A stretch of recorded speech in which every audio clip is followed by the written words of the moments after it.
We could go to Instagram and go live.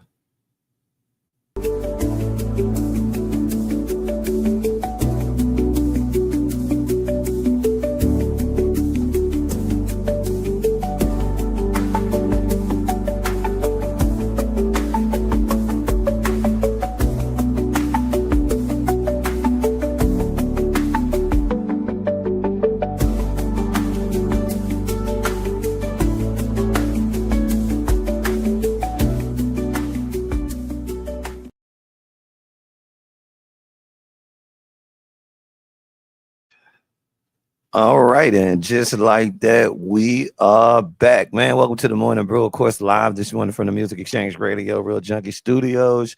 Shout out to the wifey for letting me use her studios this morning, man. Coming from we both use it a lot of times. It's like a joint space that we use.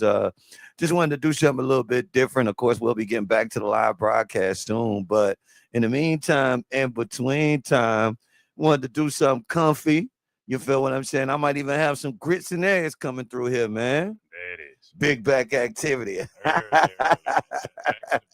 activity. I'm on a diet. Of course, man. Shouts out to the homie. Man, I got a lot of information that we're going to be tapping in with today. We're going to talk about some of the things that have happened since we've been gone. But before I get ready to get into all of those things, I want to take a quick opportunity to give the biggest shout out to my co-host, No Limit Records. Mr. Servon is in the building, getting ready for the tour. Hey man, I have been assigned to personally get Mr. Servon ready for the tour. So if y'all see us jogging across the G&O,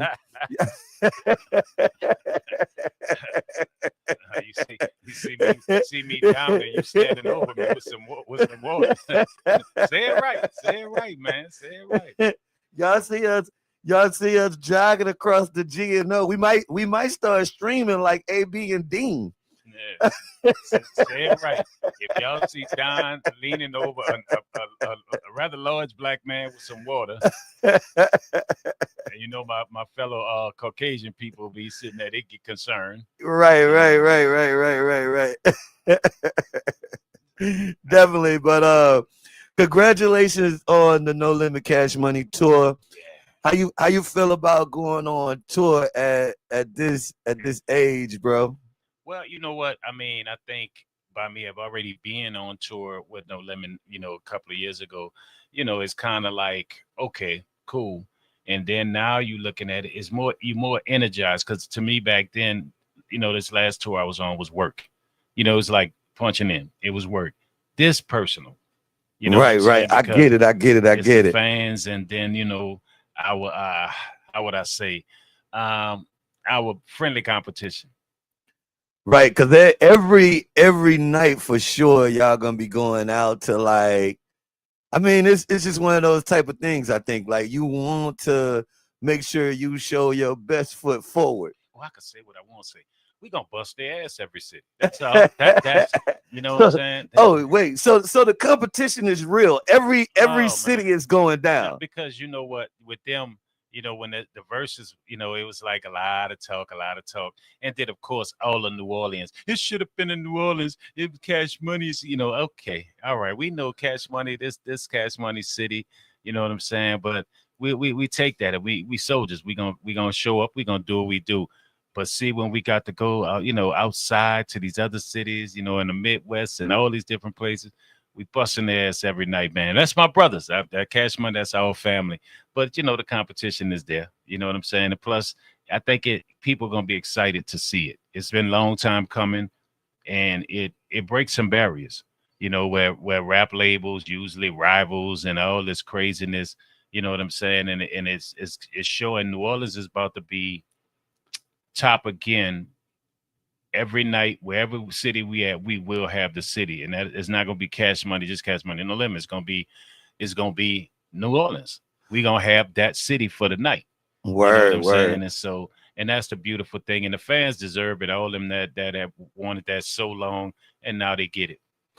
Man, it's a beautiful thing. I'm excited about it. I'm ready to see exactly, what comes forth with that, I'm planning on hitting up some of those dates. Definitely, definitely. So y'all will be getting some media coverage from myself. I'll be hitting up some of those dates, man, and giving y'all the one-on-one of And, what's going on. and let me say this too, man, real quick. You know, a lot of people is like, oh, if such and such is not there, I'm not going. It's not real and all this. Okay, y'all, few people that feel that way.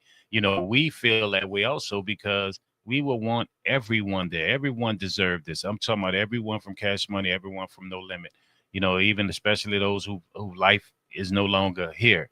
We wish they were here. We definitely won't see home, you know, even Mystical, you know, everything that he's going through, you know, before people go in the chat and go to saying this and that, it's a lot. Start go to his page and y'all understand what's really going on with that whole situation. But, you know, and on their side, of course, man, Turk, you know what I'm saying? One of my favorite hot boys, you feel what I'm saying? So, you know, but I can't speak for their business, you know, but we wish everybody was there. You know what I'm saying? So it's no, you know, let's just go do this and forget whoever they're there. Nah, I don't like that. You know what I'm saying? So I just wish everyone was there. No, I could definitely get that. Wishing everybody was there and being a part of it, and it's with this kind of stuff. Sometimes it get difficult with those type of things because of the fact of the matter that just life is happening. You feel what I'm saying? Life is happening. All of this stuff is going on, so it just happens that way sometimes where life is happening and everybody just can't make it or can't be there. And sometimes it don't have anything to do with no beef or nothing like that. Yeah. It's just, one of them type of situations where, you know. Yeah. It's and that's something that was crazy. Juvie and Manny Fresh have the awesome show 400 Degrees, right? And so Juvie said, Manny asked him one of the misconceptions, that they had that was back in the days, and Juvie was like, the beef with No Limit. Like, nah, man, it was no beef. We used to be in the clubs together. We used to kick it together. The heads of the labels didn't see eye to eye because of their personal situations. But as far as us as rap artists, and then you have people come in, man, we such a messy culture right now. Right. And they come in, well, yeah, such said this and such said that on the song. I'm like, man, nobody didn't worry about that. If you know New Orleans, thank God. But if you know New Orleans, if it wasn't bloodshed, it wasn't beef. You know what I'm saying? So, and we glad to show that. We thought we showed it when Juvie was doing spot dates with us. And so now we get to show it where y'all see both of us on tour together. So it's gonna be pretty big, man. Excited about it, bro. Excited about it. All right, man. We're gonna talk a little bit of news. If you're just not tuning in, of course, it is the Morning Brew. We are getting back to work. We got some big announcements that's gonna be coming up real soon. So y'all wait for that. It's gonna be exciting. It's gonna be crazy. In the meantime, in between time, we had so many people that was hitting us up, so we decided to do some spot shows. And today we're coming to you live from the Real Junkie Music Exchange Radio Network studios, of course. And we're gonna talk a little news, man. We're gonna get into some news. We're gonna get into some hot topics, man. Anything in particular you want to talk about? Because it has been a lot going on since we've been here. Before I get to that, y'all made me smile this morning, man. The superstar twins are getting close. Yeah. And when Definitely. y'all told me September, Yeah. yeah, my birthday. Wifey is getting short when it comes to getting ready to bring our twins into this world. Yeah, Yes. she's still a soldier. She around here moving around like nothing, like she not about to bring the superstar twins in. Wifey just Yeah, came. they got a new name already. Wifey just came from a 7-day cruise. Wait, we're not gonna go there because I'm not gonna talk about your outfit you had on doing your rock climbing. Oh man, what was wrong with my outfit, bro? What was that, mauve? What color was that? I've been waiting. I said, look at him. I'm letting y'all know he was rock climbing and everything, because we got to do that things black people don't do. You know what I'm saying? That we should be doing, but we don't do. Rock climbing is one of them. Rock climbing is and one you of did them. that too well. You know what I'm saying? I'm wondering if you done scaled the building before. Was you a cat burglar in your back in the days? I mean, you know what it is. It's like when you're dealing with the kiddos. Yeah, You always have to prove to your you have kids. to show them. You always got to prove to your kids you still got it. Because I was looking at Dayton looking like, wait a minute. They did pretty good on the. He did pretty good on the rock climbing Y'all didn't too. show him go up. All I saw is you. I ain't gonna lie to y'all. I'm gonna tell y'all now. Y'all know Sir Messy. He left the kid. Now, if the kid was Bear was after him and he had the rock climb, you know what I'm saying? Don going up the rock. He going up the wall, man. Let me just tell you this. Dayton did it first. Oh, he did it first? Yes. Okay. but I'm gonna let y'all know, as Jay-Z said when they asked him what color that was, what they had on mauve. That was fuchsia. Oh man, it's good to be back. Yeah. I said, yeah, man. But I saw him, man. I'm telling you, I thought he wasn't coming back. I could have swore I thought they had a pitch up there. Our newest resident, you know what I'm saying, over here in the islands. I say, well, you know, till he hit me and say I'm back. Well, maybe some people know and maybe some people don't know.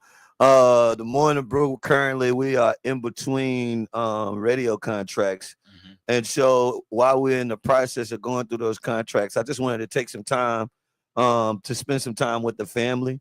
Mm-hmm. But we do have a new contract in place right now, and we should be able to announce that within the next week or so. So we'll have a new home, and you guys are gonna have to join us in our newest radio home. Yeah, it's gonna be pretty nice, man. It's gonna be pretty nice. You know, just go ahead and say it. Don putting us in big positions because Don is a big deal. Yeah. I'm something like that. Oh man, I am something like that. So for all of my people out there, my Brew Crew people, y'all let the rest of the Brew Crew members know that we are back. I know a lot of them this morning is probably taking them a little minute to catch up with us, but I do want to shout out a few people that I see tapped in this morning, man. Chuck Mueller Worldwide tapped in this morning. Trilla Smith tapped in. There go Miss Nee _Nee K9. Shorty Woods had tapped in. Yolanda Williams tapped in. Esh Muhammad is in the building. Tapped in this morning. Hit that like button, hit that share button, hit that like button, hit that share button as we get ready to jump into some topics this morning. A lot going on in the city, man. Yeah. One of the things I want to talk about. Good or bad? The good and bad. Good and bad. Yeah. Good and bad. Some tragic stuff. Yeah, we done had some serious tragedies. Mm-hmm. I want to talk about your boy Governor Landry.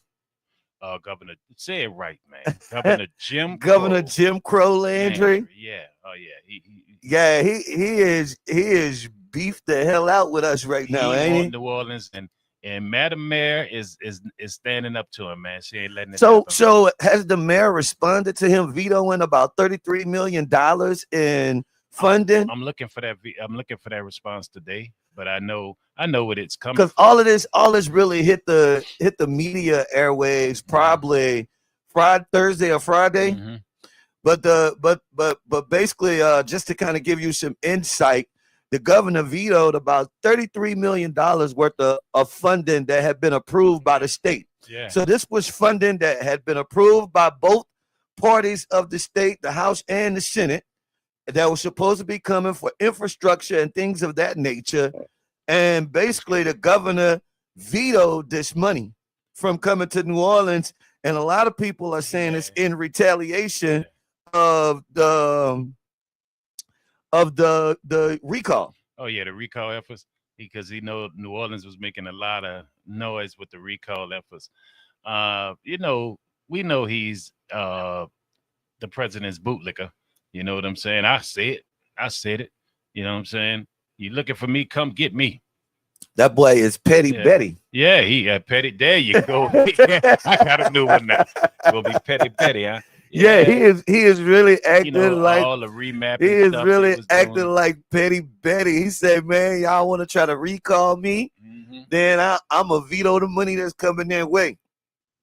That's real blatant. Yeah, he blatantly showing us that he ain't for us. Yeah. Oh, he never was. He not even hiding his hand anymore. All you have to do is go watch. I didn't even know this, that when I went to watch the Queen Sugar or whatever that show, that's his family. The real, I could say it. The real racist family. Oh, that was about the Landrys, the real Landrys. Yeah. That's him. That's him. That's his people. That's his people in real life. Like we said, no, that's his people. That's his people. That is crazy. Yeah, I never knew that. So you know why I call him Governor Jim Crow Landry. Well, speaking of the recall, what a lot of people don't know is the recall has been signed and submitted to the Secretary of State. He tried to stop it.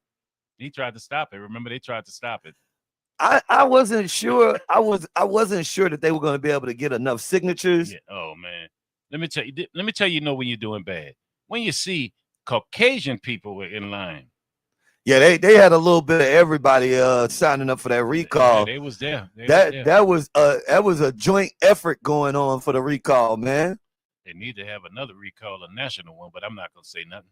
I'll wait for Miss JV5 for that other guy. You know that other guy with the Ferris wheel. They cut up in the comments already this morning. With the Ferris wheel on the lawn. I want to get your opinion on something. Esh Muhammad tapping in. What's up, Esh Muhammad? That's my info, people. All right, well, let me see what's your thoughts on this. Esh Muhammad said that we had. I'm paraphrasing some of this.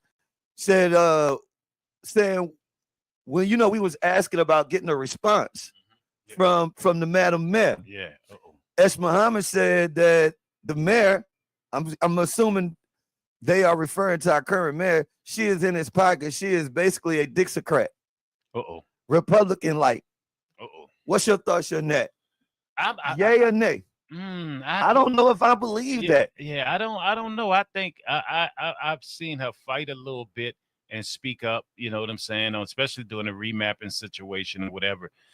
So it remains to be seen. So we'll see. That's something worthy of responding. This is what I'm gonna say. I'm gonna say if she is doing an excellent job of hiding it.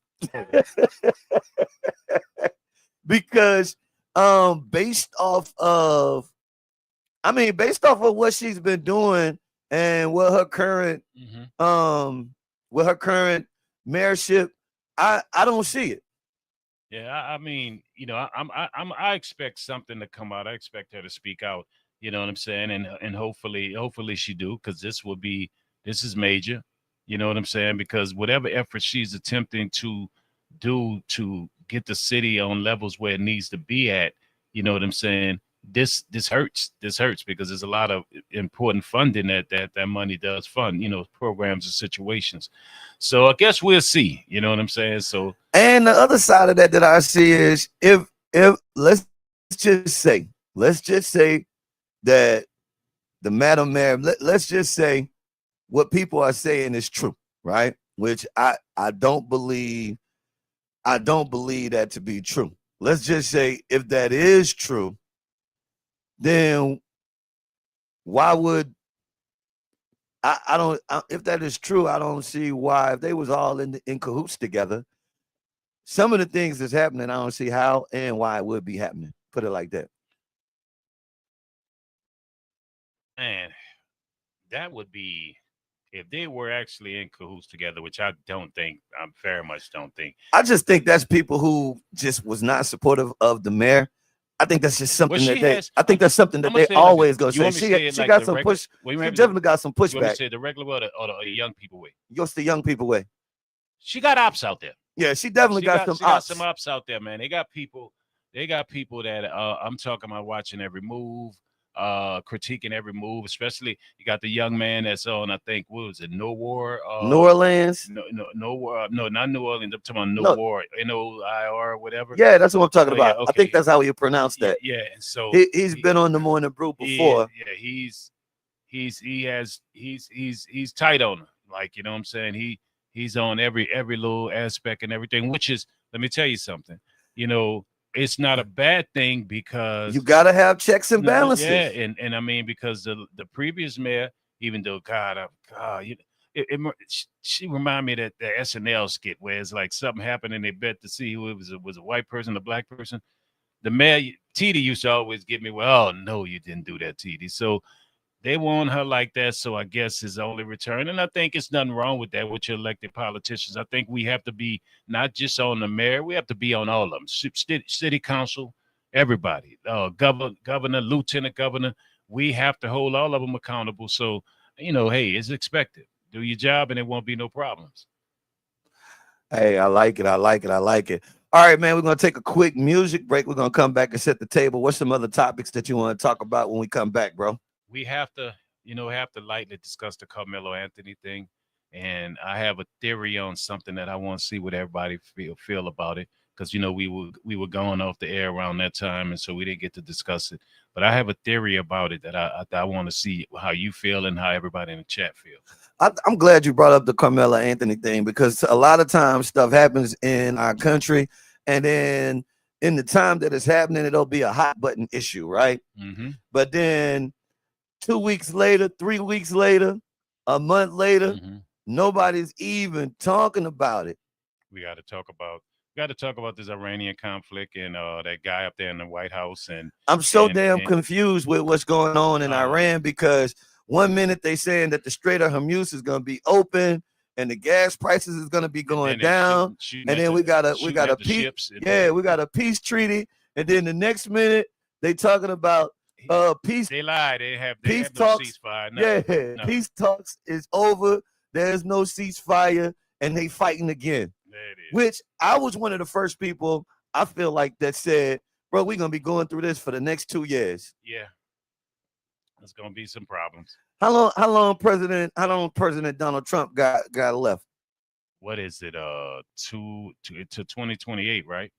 However long that he got left, we're gonna be going back and forth, back and forth with this Straits of Hormuz thing. They playing us like a puppet, man. They pulling the strings. They're gonna make us feel good every time people start getting disgruntled a little bit. They're gonna come back and say, "Oh no, man, it's about to be over. It's gonna be cool. Chill out." And then as soon as everybody be like, "Yay, everything is good," and this presidential rating go up just a little bit, the next thing you know, they're gonna say, "Oh, well, they over there fighting again." I'm telling you, this is gonna be back and forth. But what we got to discuss when we come back, when we come back, we got to discuss this deal, because see, I want my Donald J. Trump people to show up this morning, because we're gonna discuss this deal, because it has something to do with a former president. And then I want to talk about Barack Obama deranged syndrome. You know how they say President Trump deranged syndrome, that basically everybody who don't like Trump always talking about him, can't keep him off their mind. Well, I think our president has Barack Obama deranged syndrome. Oh, man, he brings up and President Barack Obama. Hey, man, for everything. Then this comes to the Iranian deal. See, we got some great facts on that, right? Great facts on it, why we wouldn't even be in this situation right now. Because you tore up the previous deal done by who?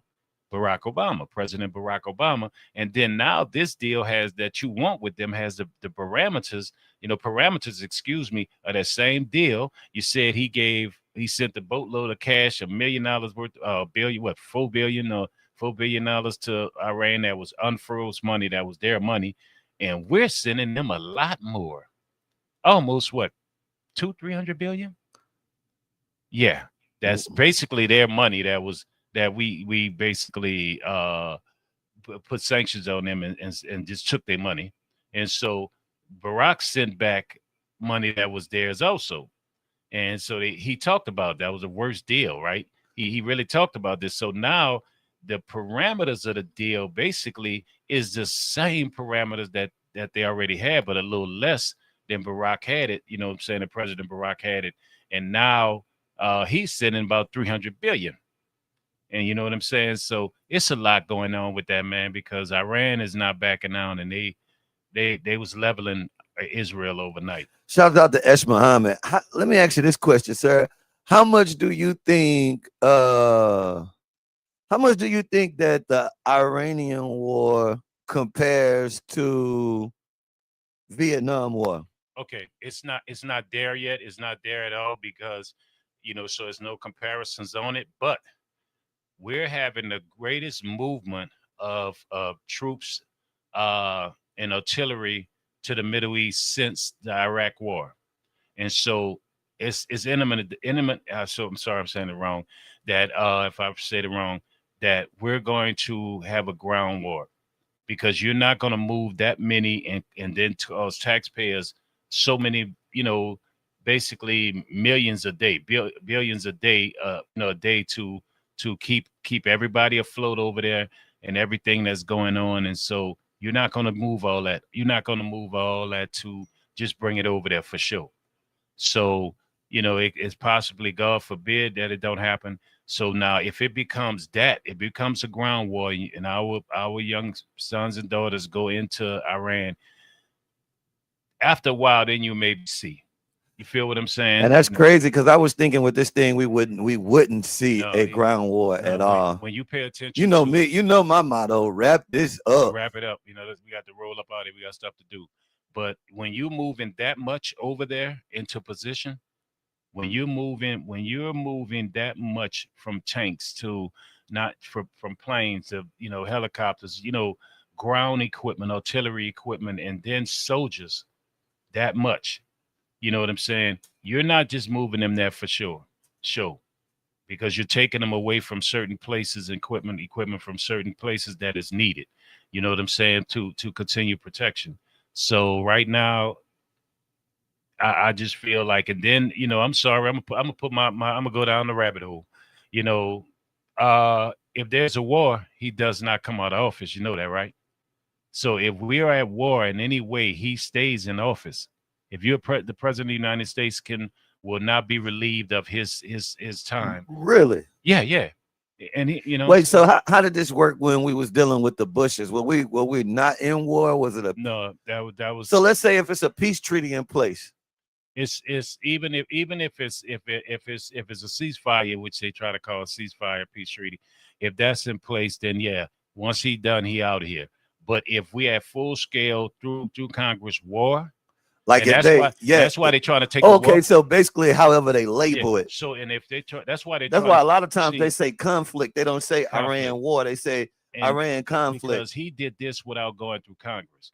You know what I'm saying? So that's why Congress has now passed, and that's why he's mad, the War Powers Act, to limit his powers to be able to do any of this. So Congress, and that's what he's mad about, because he had Republicans crossed the aisle and voted to basically strip him of his War Powers Acts. So, but if we are at a full scale war with Iran, you know what I'm saying, he stays in office, because he can't do a third term. So that was one of the ways for him to stay in office if we're at war. So right now, man, we moving all that. We moving. They haven't been that much movement since Iraq, which I was involved with. That much movement, equipment, and soldiers. You know what I'm saying, into area to the Middle East like that since Iraq. You're not going to move all that in that region if you're not going to have a ground, what I'm saying, a ground attack. You're not going to do that. So, that's the scary part about it, because it brings a lot into play. Like, because that's why Iran is doing what they're doing. They're hitting our bases. And it's crazy.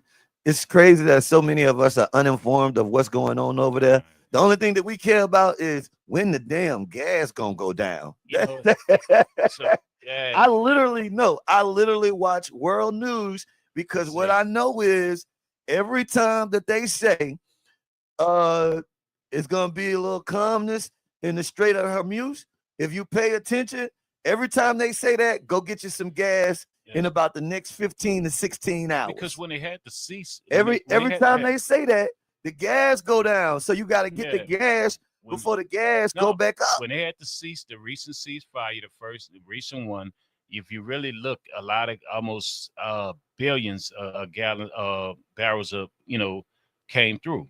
So basically, you saw it at the pump. It went down a few cents or whatever, whatnot, and now what Iran did was Iran started hitting the oil tankers and everything, and so we forced to answer back, because he's telling America they're what they want to make a deal and they're going to do it my way. Them people they're not listening to him, man. He's playing with the media here, and it's going to continue hurting out. He's more worried about a reflection pool and a crack in a reflection pool that his motorcade did, driving over it, and then America's 250 years and the reflection pool and the fair that they just had, and the UFC fight with the clown that they had to talk about, Michelle Obama. Hey, that was crazy. The UFC fight on the line of the White House. I mean, the White House now is this. Okay, you remember in the movie Gladiator, and it was saying basically, no, Gladiator, and he was like, cause distraction, bring them sports, bring them anything, you know what I'm saying, while stuff is going on in government, and they'll be distracted. So the UFC fight was a distraction for people to be paying attention to, and bringing them blood sports, and all of them was talking about how great this was, and everybody, and then the clown decided to disrespect Michelle Obama at the end of it, that clown.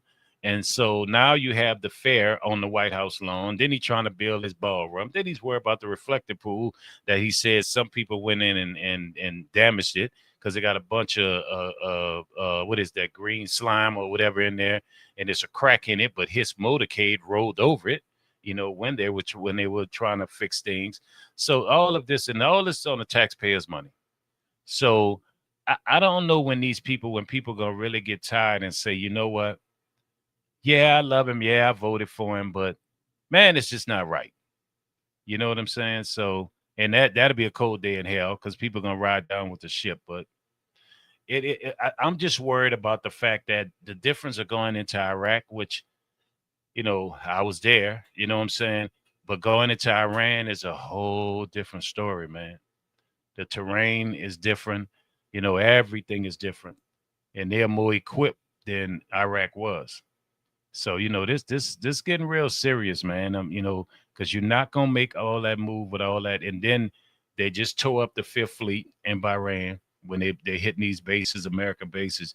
Our American bases are getting leveled in the Middle East, and that's what Iran is doing. Because if you level those bases, then when it's trying to support, when you pulling in to support to get more support to get to any region that you got a conflict in, where you gonna land at? What you gonna do?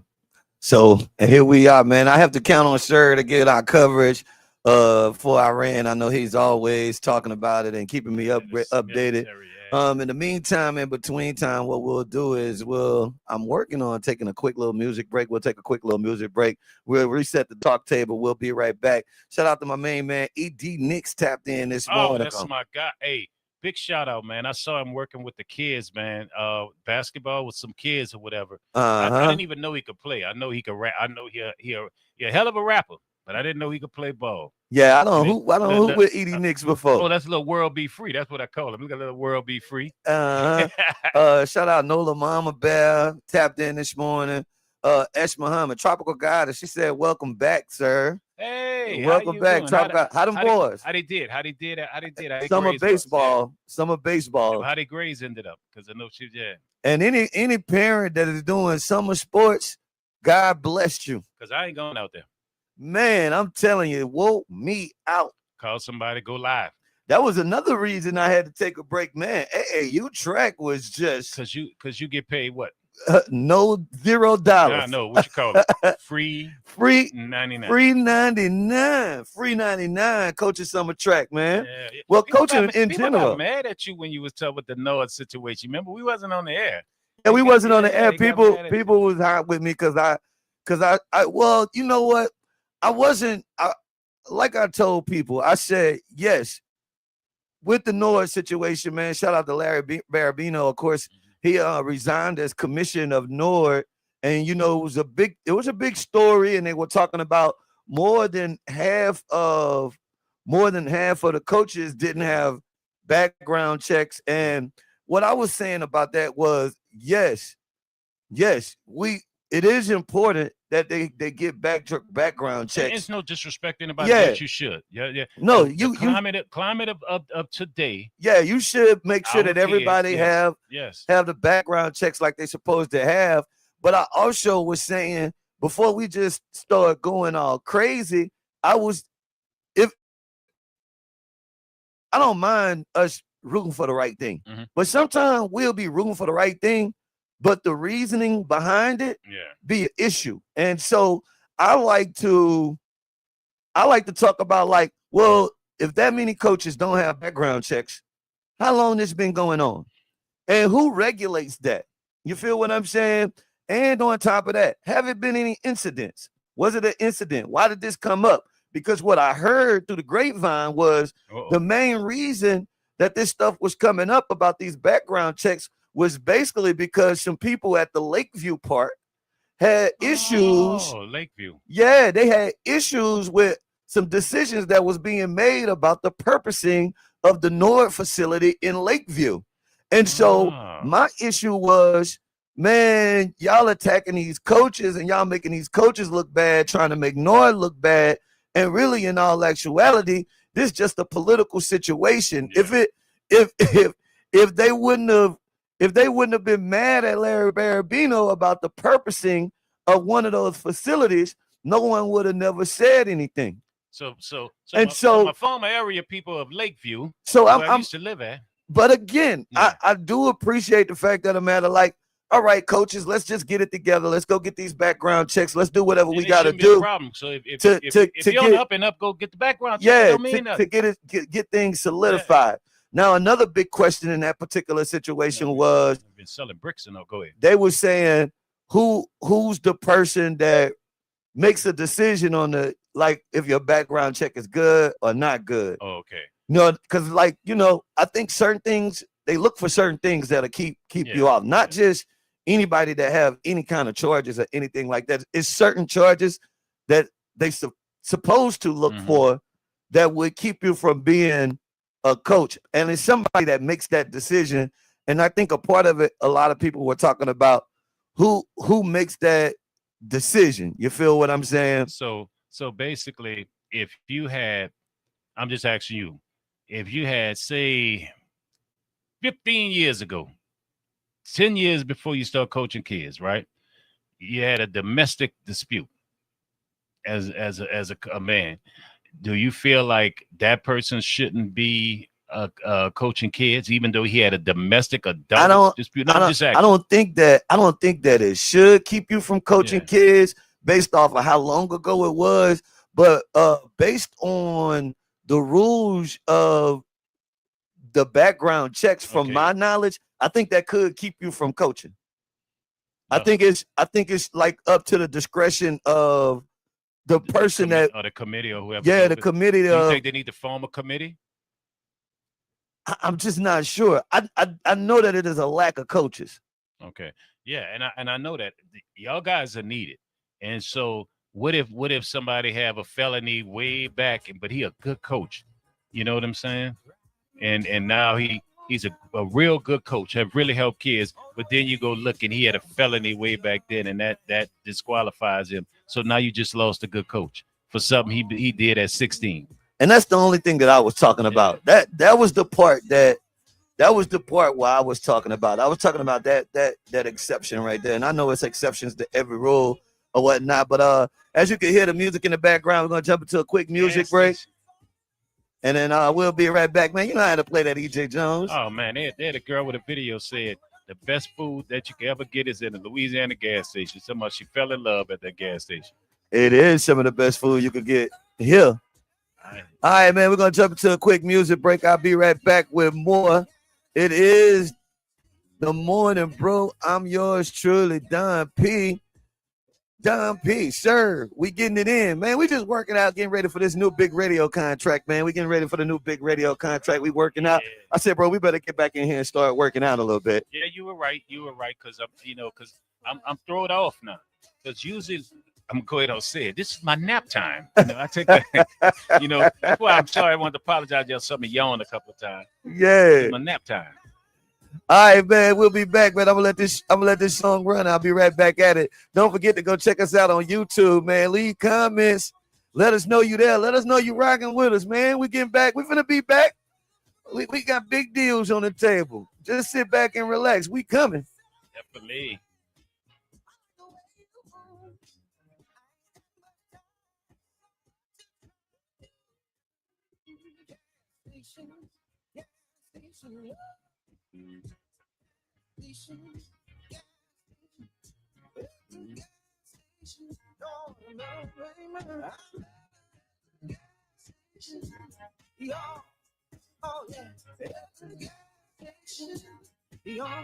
Then I left for Esther. Gas station. Gas station. Station. Gas station.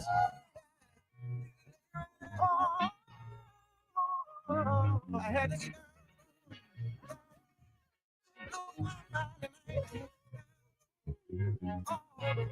Never find like y'all. Can I tell you what I had to do? Oh, I had to down. I had to get down on. Y'all, I had to get down on. I had to get down on. I couldn't let you down. I had to get down on. Oh, I had to get down on. Y'all, I had to get down on. Love you know that. Say this something like, oh, you see you love. Hey, get on to the little bit. Come on, cause I got next.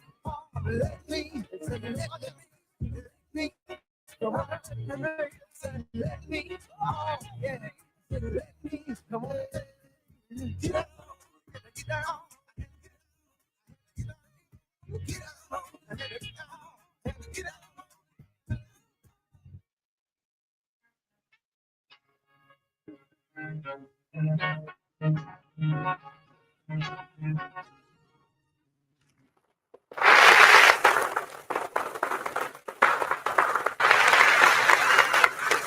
That's right. That's right. That's right, man. It's the morning brew. I'm done. Pig, I'm a server on in the building. Getting our workout on, man. Got a new deal on the table. So y'all be on the lookout. I keep on reminding y'all. We'll be letting y'all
know. Master was in Wherefore, man, performing, doing this thing for his old high school, man. Reg was there. We saw Reg, man. A few people, also people I know that was there, man. So Douglas came out, man. Douglas showed out. So who gonna have the best alumni get together, high school get together in the city? You know what I'm saying? When it's all over, by the time school get ready to start again. I don't know, man. They've been 35 coming. Kennedy's got something to say. They've been going crazy with these high school alumni. John Eric was talking big talk. You know, we brought it to Metro, and this somebody brought something in you gonna love, man. And I love my people for this. They even argued who went to church that Sunday after. And John Eric said they had the most people went to church the next day after. Now that's all right. I like that. That is good right there. Now that's a good argument right there. yeah, after y'all partied and did Lord knows what on that Saturday night, y'all went to church the next day as a school, as an alumni. So Yeah, so you know. that's a good thing. You know me, I would always say put the Lord in everything that Oh, you John do. Eric was arguing with that. Say, yeah, we did this, y'all did that, but Landry, how many of y'all went to church the next day? And John Everett had a lot of people they all went to, I forgot what What church church it they was. went to? It was a church on this side, on the West Bank. You know what I'm saying? I think a bunch of them came congregated at a certain church. You know what I'm saying? But they all get on that. They all get on who had the best performers. Then he killed it because everybody was be disrespectful when they tell me, oh man, your performance is that. And he said, but how many of y'all went to church the next day? We all went to church. All our alumni went to church. Nobody could say nothing. Now That Cole came back, Tuka, and let him know we went to church also, blah blah blah blah blah. So then that's a great argument. that is a great argument. I'm You sorry. can't cuss nobody out in that argument. But now, man, I love all the fact that all the alumni are getting back together and getting to see their old high school people, and they all coming. And you know what I noticed? And I'm knock on wood, you have no incidents. Yeah, I was gonna ask you. I No was gonna ask incidents. you how you feel about all of the high schools getting together and stuff like that. I Like, love the fact there was no incidents. I love to see black people because when we on the internet, you always say this, Don, and it's the truth about they always show us in the worst light. We not getting along. We fighting. We guarantee doing we're all. gonna get showed in the worst But light. at all these alumni, these schools, man, even Reed showed out too. I forgot Reed. I got to bring my people in the East, and guess what? No problems, no fight, no. I haven't heard about not one incident. Not one incident, man, at all. I know one thing. A lot of people was seeing the little high school sweethearts and all that. I know some people ain't got it like they used to be. You know what I'm saying? But I think it was great that people get to see, because I think a lot of people at this age with these alumni, they done been through a lot, You man. know what I was excited to see? What I can shout out about the high school Yeah, alumni. yeah, go ahead.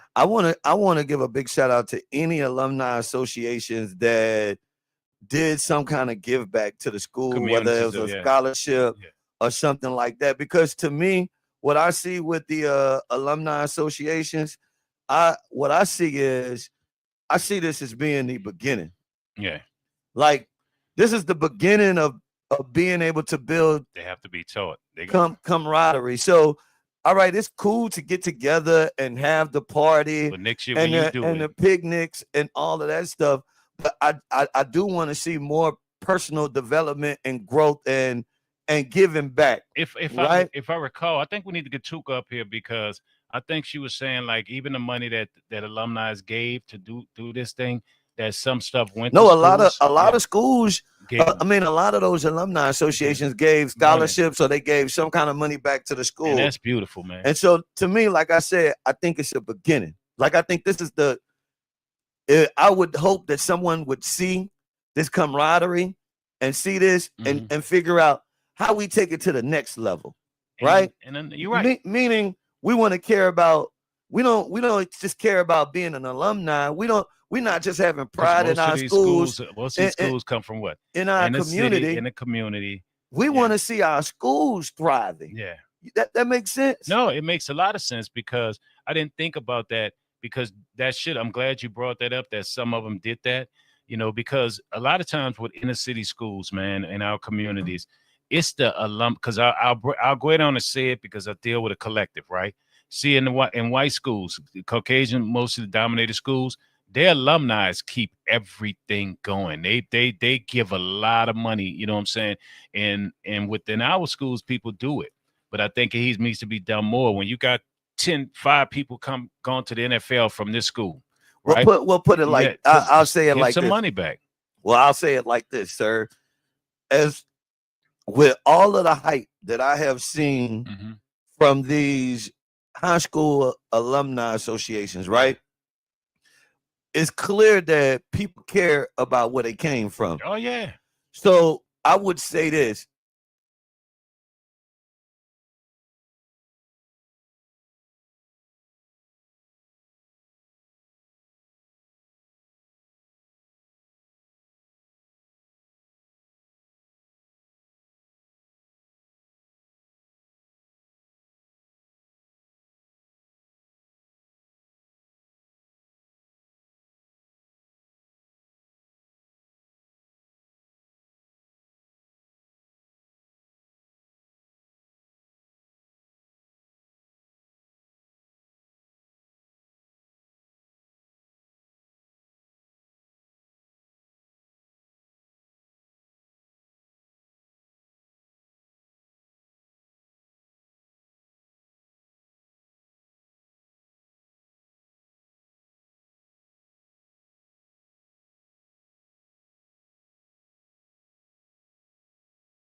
We coming, we coming, we coming.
In the wild, wild west, trying my hardest, doing my best. Realize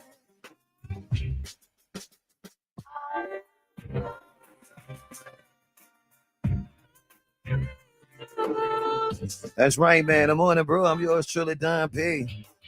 Got my main man, Mr. Servon, in the building. Oh man, they missed my hot freestyle. Shouts out to Miss JV5. Man, big S. Muhammad in the building. big shout out to Thank you to all of the people that was working with us through our small technical difficulties. Yeah. He got it together. You know, he was a little rusty. I'm a little rusty. He was rock climbing in the beautiful islands. Hey man, look. Hey, I did do a cruise, man. If you haven't had an opportunity to do, this was my first. Well, I did a bunch of cruises, but this was my first one doing the Icon of the Seas. Oh, okay. It was a Royal Caribbean because I usually do Carnival, and I ain't gonna even lie. I don't know how Carnival has got this bad reputation of lately. What have you seen the bros? Everybody started talking about Carnival. Leaving out of Miami. I never been on a Carnival cruise and seen any kind of crazy incident or it being ghetto. I'm gonna mess with my people. I went out of Miami and I went out of New Orleans. Say it right. Don't you ever call it Miami. It's called Miami. Miami. Because it's so awesome when it belongs to you when you're there. I gotta give a shout out, man. We was talking about coaching, right? Man, one of my guys, man, Randy Livingston. You know what I'm saying? McDonald's All-American, #1 player in the country at one time, went to LSU, played in the NBA. But he has his AAU teams, man, right now. Coach Liv, man, Randy Livingston, man. Big shout out to Randy Livingston, man. You know, New Orleans own, man. I saw him up here. You know, he had joined the chat or whatnot, man. So big shout out to my guy doing some big things. You know what I'm saying? Have his son. His son is going to college, like yours going to be next year. Going to be a freshman on a scholarship. You know what I'm saying? So his son is going to college also on a scholarship, man. So, you know, y'all passing on the talents, man. Oh man, definitely, man. Shouts out to my son. That was actually the occasion we went on the cruise. It was real fun, man. Me, my wife, and my son, and him, my other son, his mom, the whole family. And so it was a. I was all right there. Yeah, it was a joint family vacation, man. As long as y'all made sure that the Superstar twins came home healthy. Superstar twins did come home healthy. They are incubating right now. Yes, so September 18th will be our arrival. Well, it'll be sometime in September. Now look, if I gotta stand outside and your wife coming outside and go boo. Water broke. Definitely. Oh, I think you might want to turn that phone down. Oh, got just a little minor feedback over there. But definitely, man. And then shout out to S. Muhammad and also Miss JV5. They actually on that YouTube. Go follow us on YouTube. The Morning Brew. And y'all gotta stay up on game, man, because it is gonna be some changes to the Morning Brew real soon. We just kind of wanted to get some practice shows in before we get ready to start our new radio obligations. And we want to give a big 59 The Breeze. I am wearing the shirt right now. You can't see it, but I am wearing the shirt right now for 105.9 The Breeze for rocking with us as we was going through our transition, man. Well, I'm gonna go ahead and say it. Darlington always stay the same. He's very grounded, very humble man.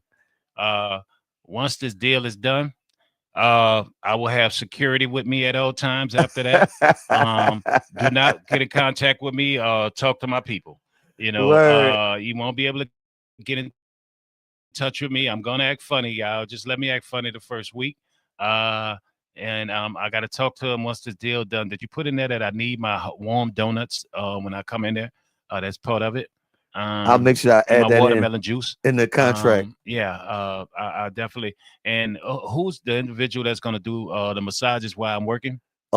we gotta have a massager A masseuse, also. yes. A So masseuse. I'm just letting y'all know. So if y'all see somebody walking, putting his finger by his ear,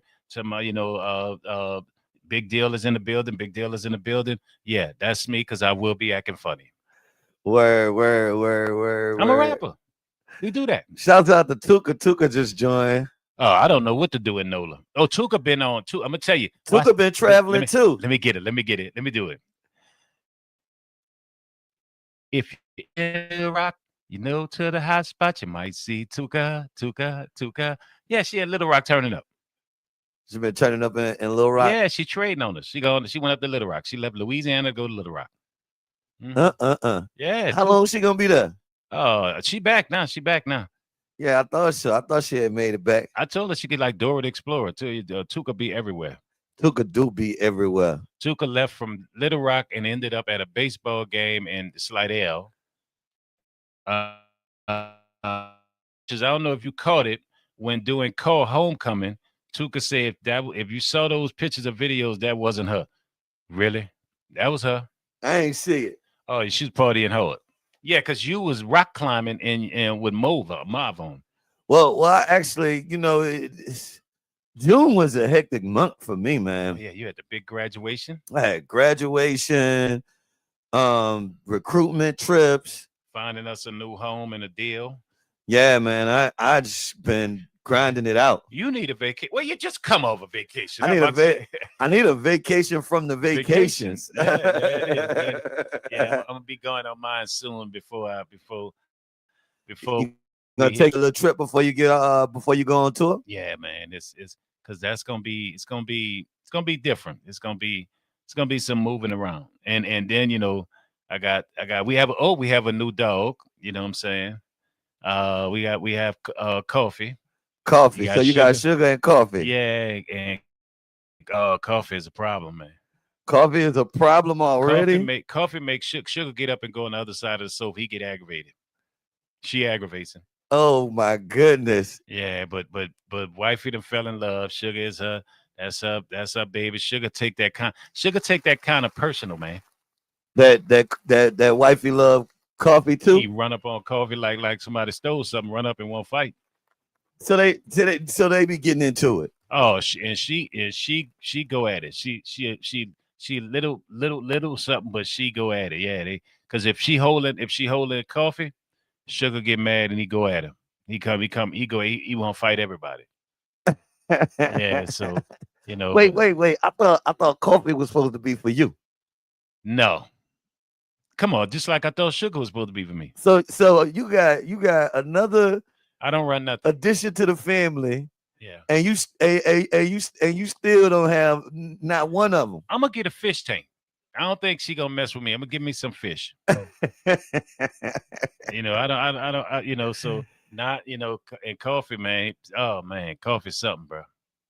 So now you got to get up, walk both of them in the morning. Got to walk both of them, and then you got to separate them from eating because she'll come over and start eating while Sugar trying to eat. He don't like that.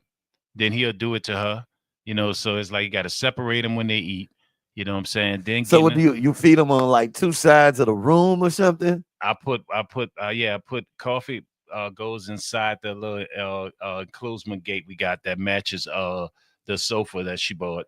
She does this for the dogs. They don't get it just anything.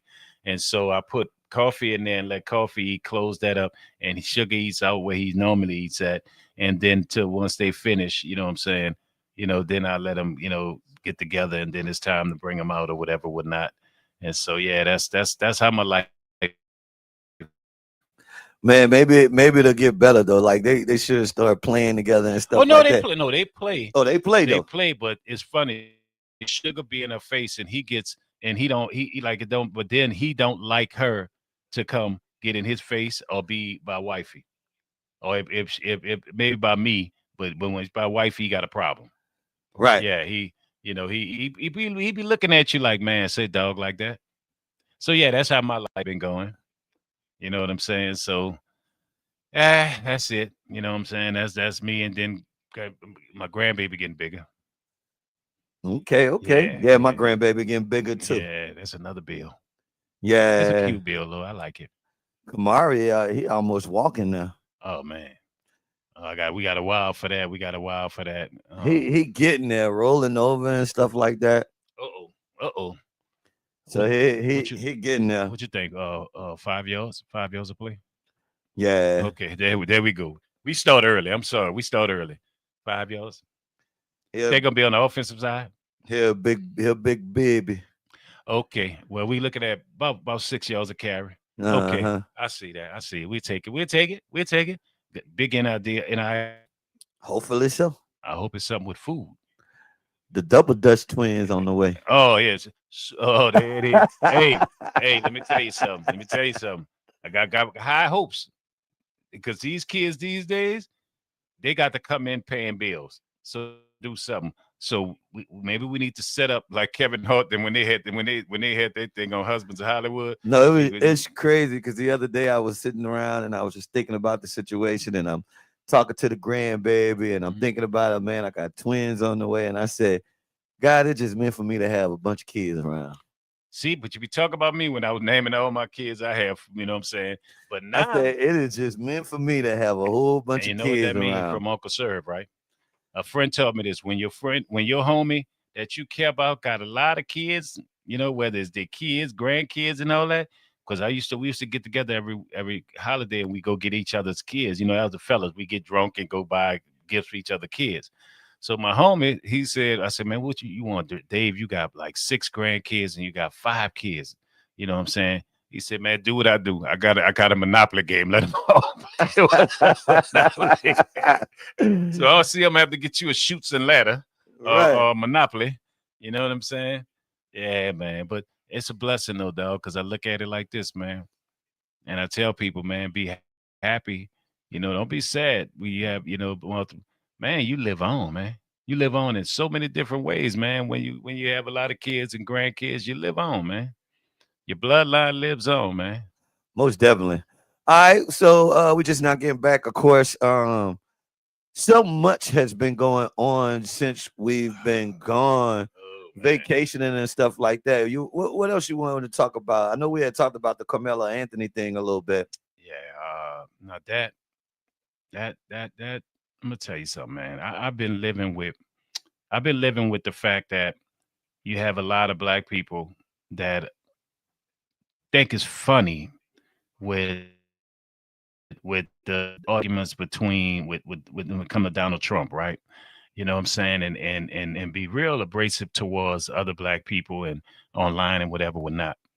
And now this Carmelo Anthony thing, I'm disappointed with a lot of black people, and one in particular is an influencer that won't say his name, who I think he played a game and seized the opportunity to be part of this and be known with this. You know what I'm saying? And I think possibly could have caused that young man, even though it was etched in stone, when you look at the jury pool and where it was at, if you know those areas, Frisco and Denton, Texas, and all that, I know about those areas. Oh, those Yeah, areas out yeah, there already yeah. is not. McKinney, It's very racist. Let's just say it, very racial out there definitely not favorable for black in them folk. Dallas suburbs, man. But this is what I want to say. I said to myself, I said, you know what, this poor young man, no matter what they had, he was doomed. And why I'm gonna say he was doomed, right? To be found guilty, whether it's, and people say, well, he did it, and it's so much more into it that's coming out, right? But I'm gonna tell you something. This was catchback, and I'm gonna tell you why it was catchback. It was a case a lot of years ago where a black football player by the name of O.J. Simpson went to trial for the alleged murder of his ex-wife Nicole Brown, God rest her soul, and Ronald Goldman, or whatever, right? And that became a white-black thing. And there was a awesome lawyer, Johnny Cochran, that got him acquitted, and they never let that go. The racist aspect of this city, country, never let that go because that was a black man was accused of killing white people, and they just knew he was guilty, and they never let that go because you got to remember it came off the heels of the Rodney King situation and all this other stuff, and so they never let that go till that man died. they kept on trying to get him. Kept on trying to Did, get didn't him. somebody put out a documentary or something like that and then showed that he didn't He do it? didn't do it. That this serial killer that was actually a workman that was working on the property, and that he was there, and nobody really want to talk about that. It was a serial killer that had been killing people, but he was working on the old Brown Simpson Brown whatever property at that time. So it's possible that man could have did that, right? But the thing is that I was saying is the Carmelo Anthony trial, and I'll say this prayers to not to the young man's father, Austin Metcalf, who because he showed his racism. He's really showed himself. He invented the word the watermelon felon thing, right? So I care less about his hurt. Now Austin's, what I'm saying, that's a young man lost his life, and then Carmelo's family going through so much. But I'm gonna tell you something. If you look at, they have never let go the O.J. Simpson thing. You look at this trial. What did it come out about? Black and white. It Yep. became black and white, and I felt like something in my spirit told me like this young man is not going to work out for him because it's a polarizing situation of black and white at a time right now where our country is further divided than it's already been because of this administration and the climate of our country right now. And look what it became. If you was on TikTok, I don't even like being on TikTok, bro, because there's so much racist rhetoric that they let go on TikTok. I mean, they talking civil war. I mean, they want civil war, and you got and my brown people. So is TikTok like less what's the word that I want to use? Is a little bit less strict about racist stuff? Oh man, it's very less because they got. See, I'm not a big TikToker. Nah, they got. I've always dealt with TikTok for certain reasons because it's so much easier when you deal with music to get to people, right? But TikTok, I'm talking about. I can open mines up right now, and and I think the algorithm does this. It seemed like because I'm a black man, I always get all these on my That's crazy. I was feed. talking to my little brother the other day, and he was talking about, man, I have to trick the algorithm. Yeah, you really, because I kept saying, why am I seeing this over and over? And they got this one guy, and I'll say his name, Robert Bruce or something like this white guy, and he come on every day and he's screaming power and this, that, and that, and talking about black people and talking about Shout out to Mama yeah, Wolf. I see yeah. you. What's gonna happen to Camilo when he get in there and they got white people come on there? I pray that the Aryan Brotherhood get him when he in jail and he's screaming the night, all this type of stuff, and they running their mouth saying y'all don't want civil war because we gonna do this to y'all. Then you got people now. It's bad on TikTok. Black people coming back saying, okay, well we'll get y'all here, get y'all there. It's really brewing bad. And so this case added to it. Like when George Zimmerman's situation with Trayvon Martin, this case right now has came at a time that America right now, if you thought America would have any type of cohesiveness, just a little bit, just a little bit, which it's never gonna happen. And I felt like this case, Carmelo case, was we didn't get OJ, but we gonna get. And that's what I feel because it became a black white thing. If you look at it, it's a black white thing. And then, of course, we got our, I'm not going to call them names, that are jumping up there that are saying, yeah, Carmelo did it. He should go to jail and this and that. Because, we got some black people that I guess sometimes act like if civil war or anything come, that they won't be hanging from a noose. And going to think, oh, I'm one of the good black people. You know what I'm saying? Now that is the craziest. Man, That's the craziest for me, bro. man, we got some black people. The craziest part for me is how us as black people just don't rock with each other. And it makes me mad when I see it, and you see it a lot on TikTok. Like they had this one man, and I had to say something to him. He was talking about, and if civil war come, they got all the ammunition, they got all this, they got the food, this and that, and all y'all in the hood, I'm not gonna help you. I don't care if you're about to die, and they about to kill your mama. I'm not gonna help you. And I usually let it go, and I sit there and told him, I said, "This the difference. They can have 1,000,000 bullets. I said we can have 10. I said, it's not how many you got, it's who you hit, where you hit, and how you hit them. I said, and we don't need you. We good. Harriet said that she could have freed a whole lot more slaves if they knew they were slaves. You know what I'm saying? And then she got rid of a few of them because she knew they would be detrimental to would be a bad thing. And we got a lot of that. And it discourages me right now. The internet sometimes make me don't want to be on social media because I see too many black people now that talk down on other black people. You know, and then when you look at the comments, guess who said, "I'm with you. I mess with you, brother. I'm with you." White people that don't like black people. And now this thing with black fatigue, we tired of y'all and tired of this. And then what kill me, Mexican people. They're taking your family. And you know who jumps up and listen? These racist white people that be running their mouth? Mexicans. I'm with you. I'm with you. I'm sitting back like they happy that they're taking your family. And I don't know if that's just me being hopeful or what, but I always question how real is the internet. That makes sense. Yeah. Like You know, like is the internet is the internet a virtual place? We know it's a virtual place, but whenever I say how real is the internet, I'm asking a question of how much of what we see on the internet actually reflects real life. um, I would say maybe 70% uh with real life because I think it reflects real life because man, when you out there and I remember when Donald Trump was running the first time and I remember we happened to be on tour and the stuff that I encountered and the people, you know what I'm saying, and their feelings and how they were, and I'm gonna show you how crazy life is. Come back to the same city, Birmingham, and happen to stay at the same hotel. And the individual that was acting the way they were acting, and I never forget it. I see them again. They was the most helpful, nice person, and he was out of office. And I'm not blaming it on him. I'm blaming it on just America is at a thing right up apart right now where we are more divisive than we've ever been. You know, because on TikTok you got white people that are saying, if you were a slave, you were a coward.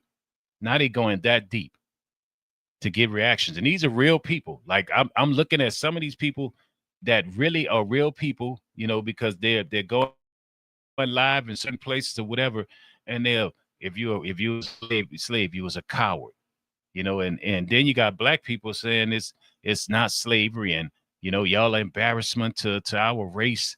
And I'm just like, man, like we not only fighting the system and we're fighting those that don't want us to exist, we fighting our own. And I'm not talking about because you know the usual thing is y'all can't talk because black on black crime. Man, right now, man, some of our own people are becoming our adversary. Like, like it's really like Pac, man. We us against the world. Well, what I'll say is they did a number on us with the mind. You feel what I'm Oh saying? yeah. Like we just are mentally manipulated. Shouts out to S. Muhammad. I got that using that word because S. Muhammad said much of it is images being manipulated. Like just talking about like the what we seeing. Shouts out to B Jones Electric, man. Got to see them out Saturday night. Oh, B Jones Electric. Yeah. They was out and about this weekend. Got a chance to see them out there in the streets. Yeah. Checking out this new spot, Element 79. I Oh, think okay. that's it. Yeah, see, you know everything, man, because you're a big deal. I don't get invited to that. Nobody knows me. Man, I just pop out there. Everybody know you. And usually when I'm out, people say, "Where's Serve?" And you tell him he don't go nowhere. Wifey got on me, man, last night too. I don't know if she's on. I don't know if she's on watching the show. She got on me yesterday, man. She told me because I was supposed to go somewhere and I changed my mind.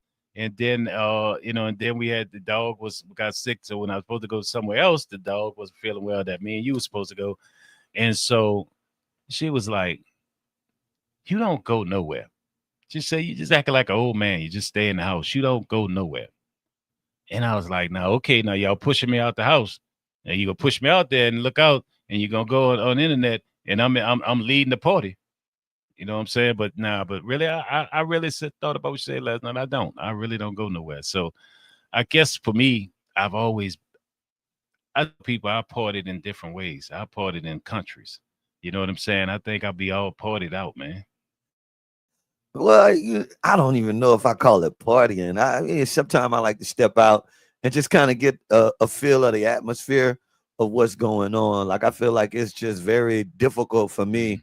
to be able to give good opinions on things because I have to kind of see what's going on out there. I have to talk to people, socialize, and kind of get a basic idea of where people are. So whenever I do Mhm.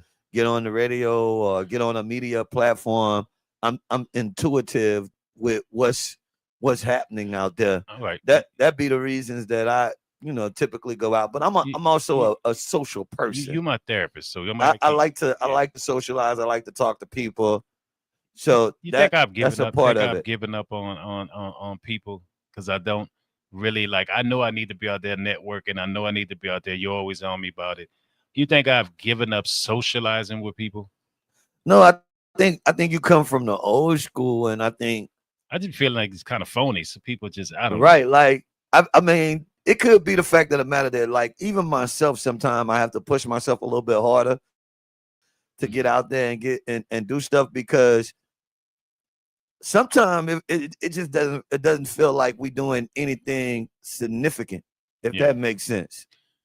Yeah. And then I think also, man, I think a lot of times too, also I've kind of not saying you always have to do it. I really drinking don't do anything for me. Now, I don't really drink. And so it's like, That does make a big deal because I've been getting to the point lately where I don't really have the desire to drink like mhm. that. And I think that'll also keep me from being out and about because you kind of feel like that you feel a little bit of pressure to socially drink. Yeah, I mean, just sometime because Tuka once said that she noticed something, and I think you notice it. She's like, "You shy," and people say, "Well, he only talks all day on the show." But if you know me in person, I stay to myself. I'm real quiet, and so every once in a while, I hate to say it, a drink or two make me ease up. Where I'll be less likely if somebody comes talk to me, I'll talk to them. If not, usually you know me, I don't say nothing. I'll just shake my head or whatever, would not.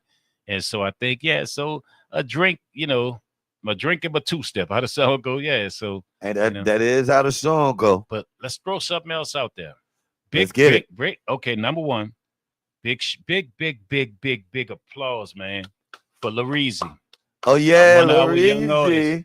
He Every, made freshman that, XXL, yeah. that's a big thing for y'all that don't know this. Being on a freshman cover of Double XL, you know what I'm saying? That means he's one of them.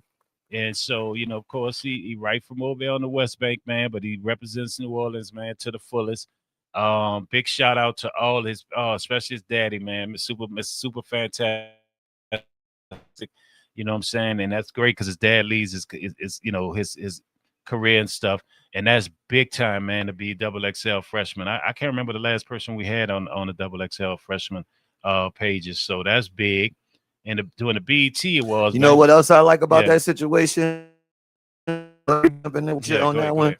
What else I like about that situation? He made freshman XL cover, but the other thing I like about it is his music is positive Yeah, for the yeah. most part. Hip hop. That's what I was gonna get to It's positive hip hop. It's not gangster music. It's not tearing because people we felt down. close synonymous with gangster, and to have a hip hop artist, He is pure an hip hop, Yeah, he is an example of like, what it oh, how it started, what I it was, yeah, where it come from.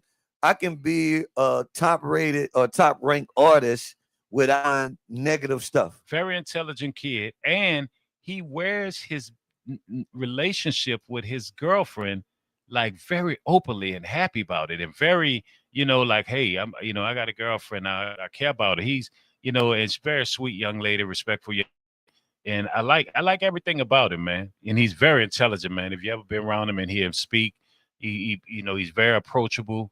You know what I'm saying? I mean, great kid, man. I mean, a great example of, of mother and father supporting him. He has a strong supporting cast with his grandfather and all them. And if I'm mistaken, I don't want to be mistaken. I think they're Muslim, and so, what I'm saying, and so basically, I mean, he's black, but I'm saying, their religion, their belief, their faith, and his dad is there every step of the way. Makes a lot of decisions for him, from the bottom up until now.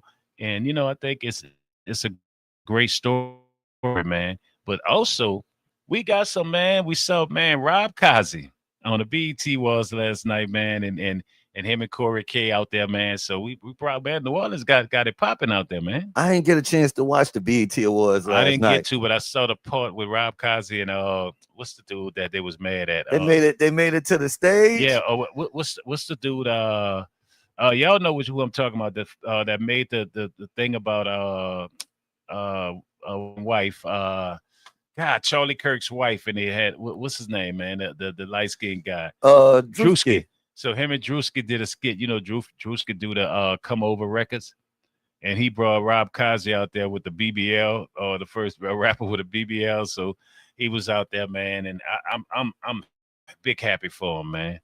They were out there doing a lot. So Rob Kazi came out there like he had a BBL. Yeah, you ain't never seen the skit he wearing? Oh, I forgot what he called himself. To write. He said, if women could get stuff done to their body, men could get theirs, so to get my career off. I forgot what he called himself, man. It's a skit that he does, one of his characters. And so him and Drewski got together and they did something with the skits and stuff like that. So yeah, Rob Kazi, man, and the crowd was really laughing, man. So it's good. Him and Corey K out there, Corey with the K. They out there, man. They doing their thing, man. So big shout out to our people, man. You know what I'm saying? That's positive comedy, and they getting to another level, man. I ain't gonna even lie. I'm a little upset because I usually go to the BET Awards every year. Yeah. It was really off my radar this year, but I've had a couple of things this year that's kind of been just a little bit different than normal. We're just getting ready at our house for our new additions to our family and stuff like that. So sports, we got Pelicans. You know what I'm saying? They draft choice, and they drafted a young man that went to St. Augustine, the real purple and gold.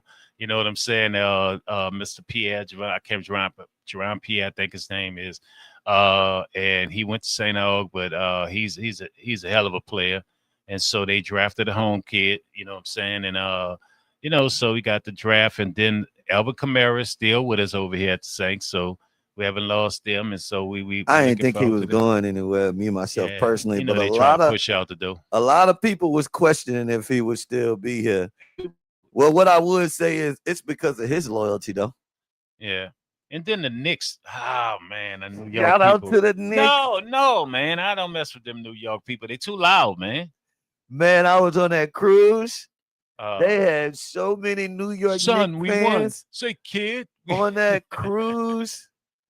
But New York, and I mean, it's cool. After let me ask you this question. Years, man. Do you think the New York Knicks is the new American team in NBA? But New Yorkers try to say that. They're the new.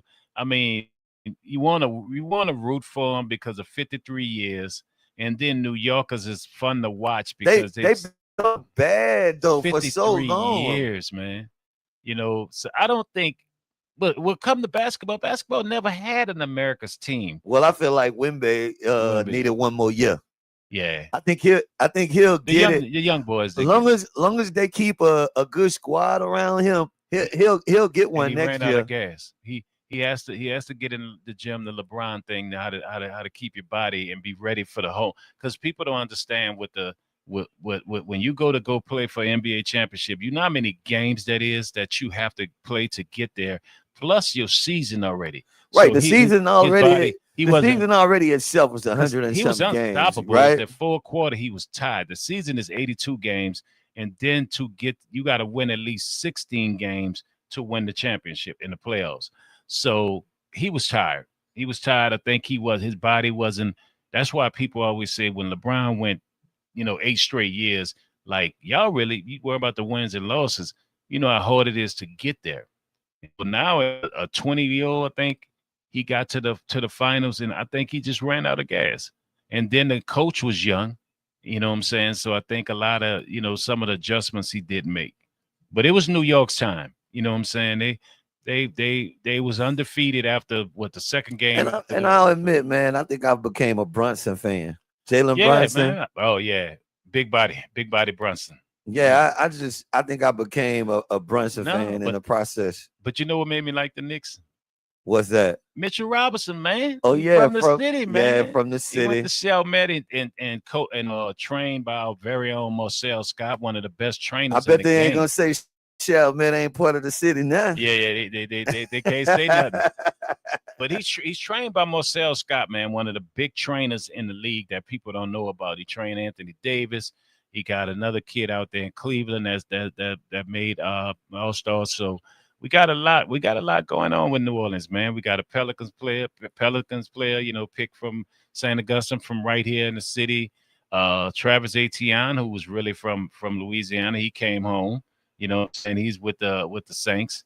So I mean, we doing some things, man. And then we supposed to be getting a G League team, basketball team. Oh, I hadn't heard about that one. Yeah. So we supposed to be getting a G League basketball team, men's basketball team. That's gonna be dope to be able to take the kids to go watch some basketball. Go watch some NBA type games. You know what I'm saying? So, I could definitely get jiggy with that. Yeah, man. So it's then we got the World Cup going on, of course. The USA. Oh God. The USA out? No, I think they out. I know they lost the other day. Because is it a single game or double game elimination with the World Cup? I thought it was double. I'm not sure. If anybody know out there, please inform us. But I know they lost. That was something. But undefeated. That was something else I did on the cruise. You was playing soccer? No, I watched a lot of lot of soccer. People don't know, man. Soccer is really worldwide. If you enter the whole world, that's the most popular sport. On that Royal Caribbean cruise, that's one thing I'll say. That was one of the most diverse cruises I ever been on in my entire life. Was it any midgets on there? Probably, but I don't know. It didn't stand out in my mind. But what I will say that stood out was they had so many different people from so many different nationalities, bro. Docking out of Miami is different from docking out of New Orleans. Yeah. Things be floating in the water in Miami, you might find it might, But what I will say is, man, I know Carnival get a bad rep, but it was good. I ain't gonna lie, I was on Royal Caribbean. How was the food? I missed the Carnival a little bit. How was the food? Not the pretty food that they. Because the Carnival, because on the Carnival cruises, the DJ is better. It's better. Yeah, these DJs on Royal Caribbean. So on the Carnival cruise, you're gonna get that. Spin that. Yeah. Spin that shit. I don't know if you can get that on. Well, I hope they don't play that on Carnival. Man, did you see the ladies that were doing the scamming thing and how they got busted? And then they got busted because they won't do a video talking about spin that. Yeah, they did the video to the. What? See. Oh, let me ask you this. This was a conversation I had the other day. Since we talking about Young Miami got #1 Billboard charting song right now. It's called Spin That. But everybody know the song. Man. Everybody done heard the song. It's been all over TikTok. It's all over social media right now. I was having a conversation with somebody and they was talking about this song is bad and a bad representation of hip hop. And I seen one video where they were playing the song at a kids party. I was at a track meet. They was playing the song at a track meet, a kids AAU track meet. The DJ was playing the song. Now, he was playing the clean version. I give him that. But at the same time, he was playing the song. What do you think when songs like this become so popular? What does it mean to our culture? And is it overall damaging to our culture? Well, as being that parenting has not been, should be, taking responsibility where your kids know better than just music. And we haven't reached that part. But I do think a song like that, if you want to be straight and narrow, and we have and rap is still too influential with our kids, you know what I'm saying? Yeah, it can be damaging, man. And I feel because Miami worked hard to get and she got a hit, man. You know how hard it is to get a hit. But I think our people need to live in reality. Like, man, that's just a song. Don't you go out there and talk about scamming people. You feel what I'm saying? Well, I started looking at it like how other people look at us as a culture, right? Like man, just being around other nationalities. I think sometimes when you're in New Orleans, we get caught in our bubble of just being right here. But then when you start traveling and you start being abroad and you go in different places and being around different people, you do have to kind of pay attention of what other cultures think about our culture. And when I say our culture, I'm just speaking of, it's so many terminologies, but I'm gonna just say black people. You feel what I'm saying? But all of these terminologies out there, they'll get on us about saying black and black people, but you get where I'm coming from, right? Yeah. I Like, mean, so I look at how all of the other people look at our culture. well, if like See, all of this traveling I've been doing, mm-hmm. I've been having the opportunity to be around other people, and I am very observant of how people look at our culture as a whole. Which brings me to another question, sir. Should we care how people view our culture as a whole? Because as much as I would say, oh, I don't care about whether the people think about me and all of this kind of good stuff, that's kind of what we be with it sometimes. We'll be like, oh, I don't care what people think about me. I'm going to be real with you. It bothers me the way that other cultures look at our cultures. And so my question to you and to the listening audience out there, should we care how other people view us? And especially, and I'm talking about other cultures, right? Should we care how other cultures view us? I feel we should care at this point in time because we're not self-efficient. We're not on our own. We're not supporting black-owned businesses. We are not, we're not on our own. We're not independent of the system. So we still have to work with them and deal with them, to a point that we have to keep conscious, okay, how they fear, because sometimes, a lot of times, they hold the cards because we have not put ourselves in the positions we need to put in. So for us to kind of succeed at certain levels, you know what I'm saying? You almost like have to worry about what their perception of you is going to be. But I always said, also on the other end, I always said that as racist as people could be, you know what beats racism? We know God beats racism, period, right? Right. But the material thing that beats racism, money. Because how many people that are racist that can't stand black people, but if they know Don is worth $92 billion, what's gonna happen? They Or, doing business with you. or they could be like can't stand black people but love us to shop at their businesses. Yeah. But that's what I'm saying. Until we become self-efficient, we have to be cognizant of what people are looking at us as, because especially, and people say, see, that's the problem. No, it's about playing the game. You know what I'm saying? It's like playing the game, because I do understand, that's like with me and you. Me and you could sit around here like, yeah, Don, yeah, sir. But we go in certain meetings, you know what I'm saying? We're going to speak different. We're going to speak money language. We're going to speak corporate. You know what I'm saying? So sometimes you got to continue playing the game. But see, on that culture part, and I'll say this, we are the culture of the world. And when we finally realize that, we will take our rightful place where we should have been. And what I mean by the culture of the world, if we wear it, the world wears it. If we say it, the world says it. You know what I'm saying? If we buy it, the world buys it. You know what I'm saying? We just don't own nothing, the things that we should own, and we don't support each other. You know what I'm saying? Which brings me later on to talk about catch up what I've been doing. I know you've been doing some things, but I say we. I ain't gonna even say we don't support each other. I just feel like we support negativity more than we support positivity. always. Like, I just think a lot of things that we put our interest in the culture, and a lot of things that we support, Mhm. it's things that are not good for our culture overall. Which brings us back to the topic. If you're just tuning in, what one of the questions I excerpted this morning was, Young Miami got the hit Billboard song. It's been all Spin that. over TikTok. I don't know how many weeks it's been at number one, but it's been at number one Billboard song. It's called Spin That. It talks about and glorifies scam, and it glorifies bullshit and those type of things. And I was asking him, do he think that that song is overall bad for our culture, or is it just entertainment?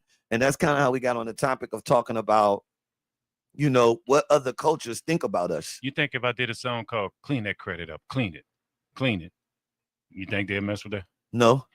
But if you clean that credit up, guess what? Now you just played their game and the cheat code, that 9-digit number, and guess what? You're just as rich as them.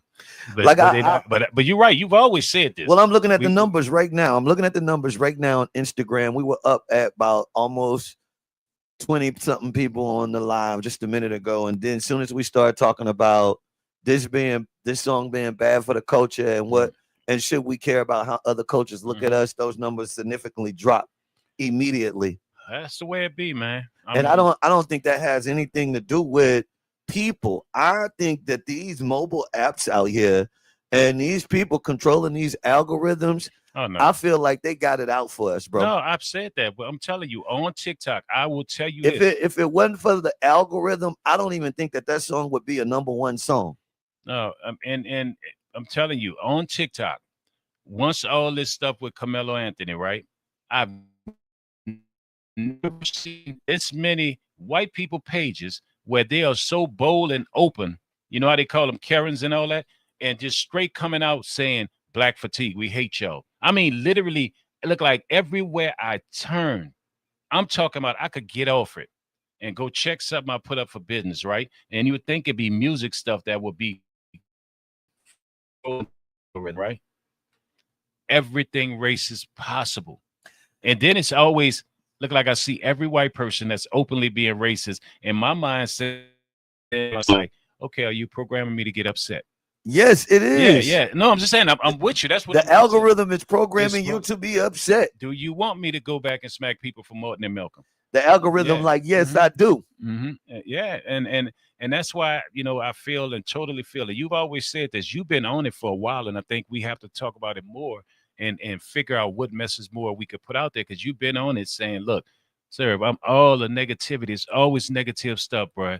If we put up something positive, it ain't going nowhere. It's not going nowhere. And I would love to see us as people, and I don't understand what's going on with our influencers. I remember once upon a time back in the day, remember the entertainers and the community, they would get together and they would be on the right side of socialism, right? Or not socialism, but social events, right?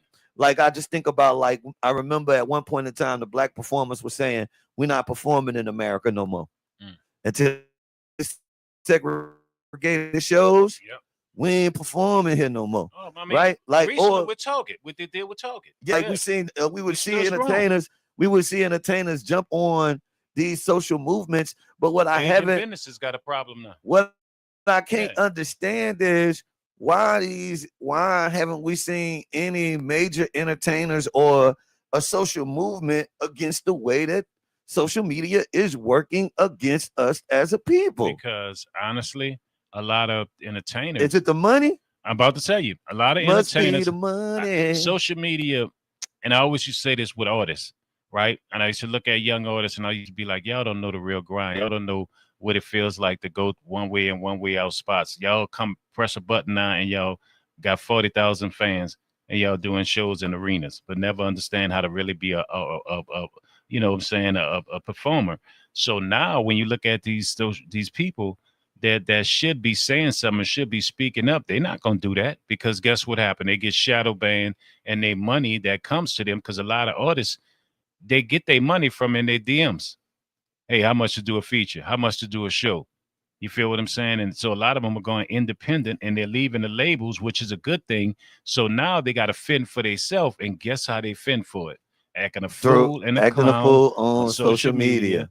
And then that's where their money come from. So if you really look at like the influencer we was talking about earlier, that I can't say his name because I'm to a point that he was actually in the city, and I said I had to stay away from an event because I really want to. I'm gonna say it. I really want to smack him in his mouth in front of everybody, and because of the what was going on with Carmelo Anthony and what he was doing. And so when you look at stuff like that, look at that situation. He was somebody that was part of the judicial system that did time, and he knew that was money, and it was the entertainment business. He knew social media, and he went over there and he acted a fool, and so did a bunch of others. He played off our emotions. He played off people's emotions, man. And and it's to a thing, man, and that's why you say you don't see it like You don't see the Harry Belafontes from back in the days of doing the civil rights, and who that was did the show to calm them down. Was it James Brown to calm them down when the riots and stuff in D.C. and everywhere? Was it James Brown? Was it Ray Charles? Or was it one of them? What I'm saying was around that time, but we don't have those type of artists right now. Even with our athletes, man, I remember when LeBron will usually stand up for stuff, but I'm surprised he's never. But I don't see anybody paying attention to what's going on with the social media and the algorithm on social media and how it's our culture. I see exactly why. Is it China? Which one of those? China was TikTok. Is that what? Which one of those places they don't allow they? Oh, China. If you go China, if you go and look at the Russia, social media overseas and you look at the social media here, it's different. They don't even some of this stuff even make social media there. Yeah, because they understand what it is. But see, but what's the problem is over here? Like I said, social media has become. I don't want a 9 to 5. I don't want to work to be great in my field. I'd rather sit in front of a computer and get part of this algorithm, and this is where my money gonna come. So if I start saying something that I really feel like is wrong for my community, they could boot me off. There it is. So like right now, they could boot us off this thing. And I'm gonna show up somewhere else. Yeah. I'm just saying. No, that's the truth. Get shadow banned. It happens all the time. All the time. And I think that's why a lot of messages don't get out. So we become a society, and tell me if I'm wrong.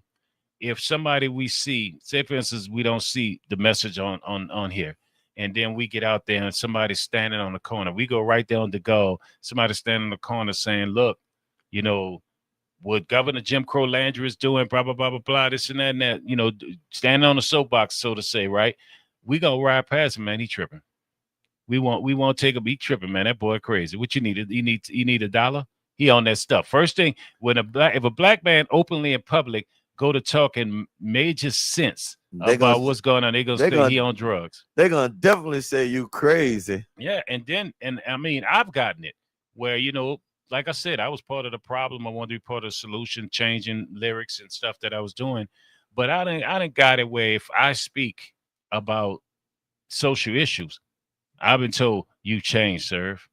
I've been told by white friends that were friends of mine, fans, I'll call, whatever, like you done change. I bought your album. We bought your album. I'm like, I didn't say nothing against white people. I said, whoever a racist. If you're not racist, then I'm that's a part of the whole idea. If for whatever reason, if you try to speak on black and white issues, it's almost like being pro-black is being anti everything else. I'm glad you said that. Miss JB5 said something about racist people. You know what? No, something that's being, and I think this is some. And tell me, I'm gonna ask you a question on this. I hope everybody else tune in and give their comment. You know what? I think a reverse psychology is happening to our people that which always happens. Now it's like if you openly say you don't like this and like that, and white supremacists, this, that, and that, and that, and that. Now you have white people saying black people are racist.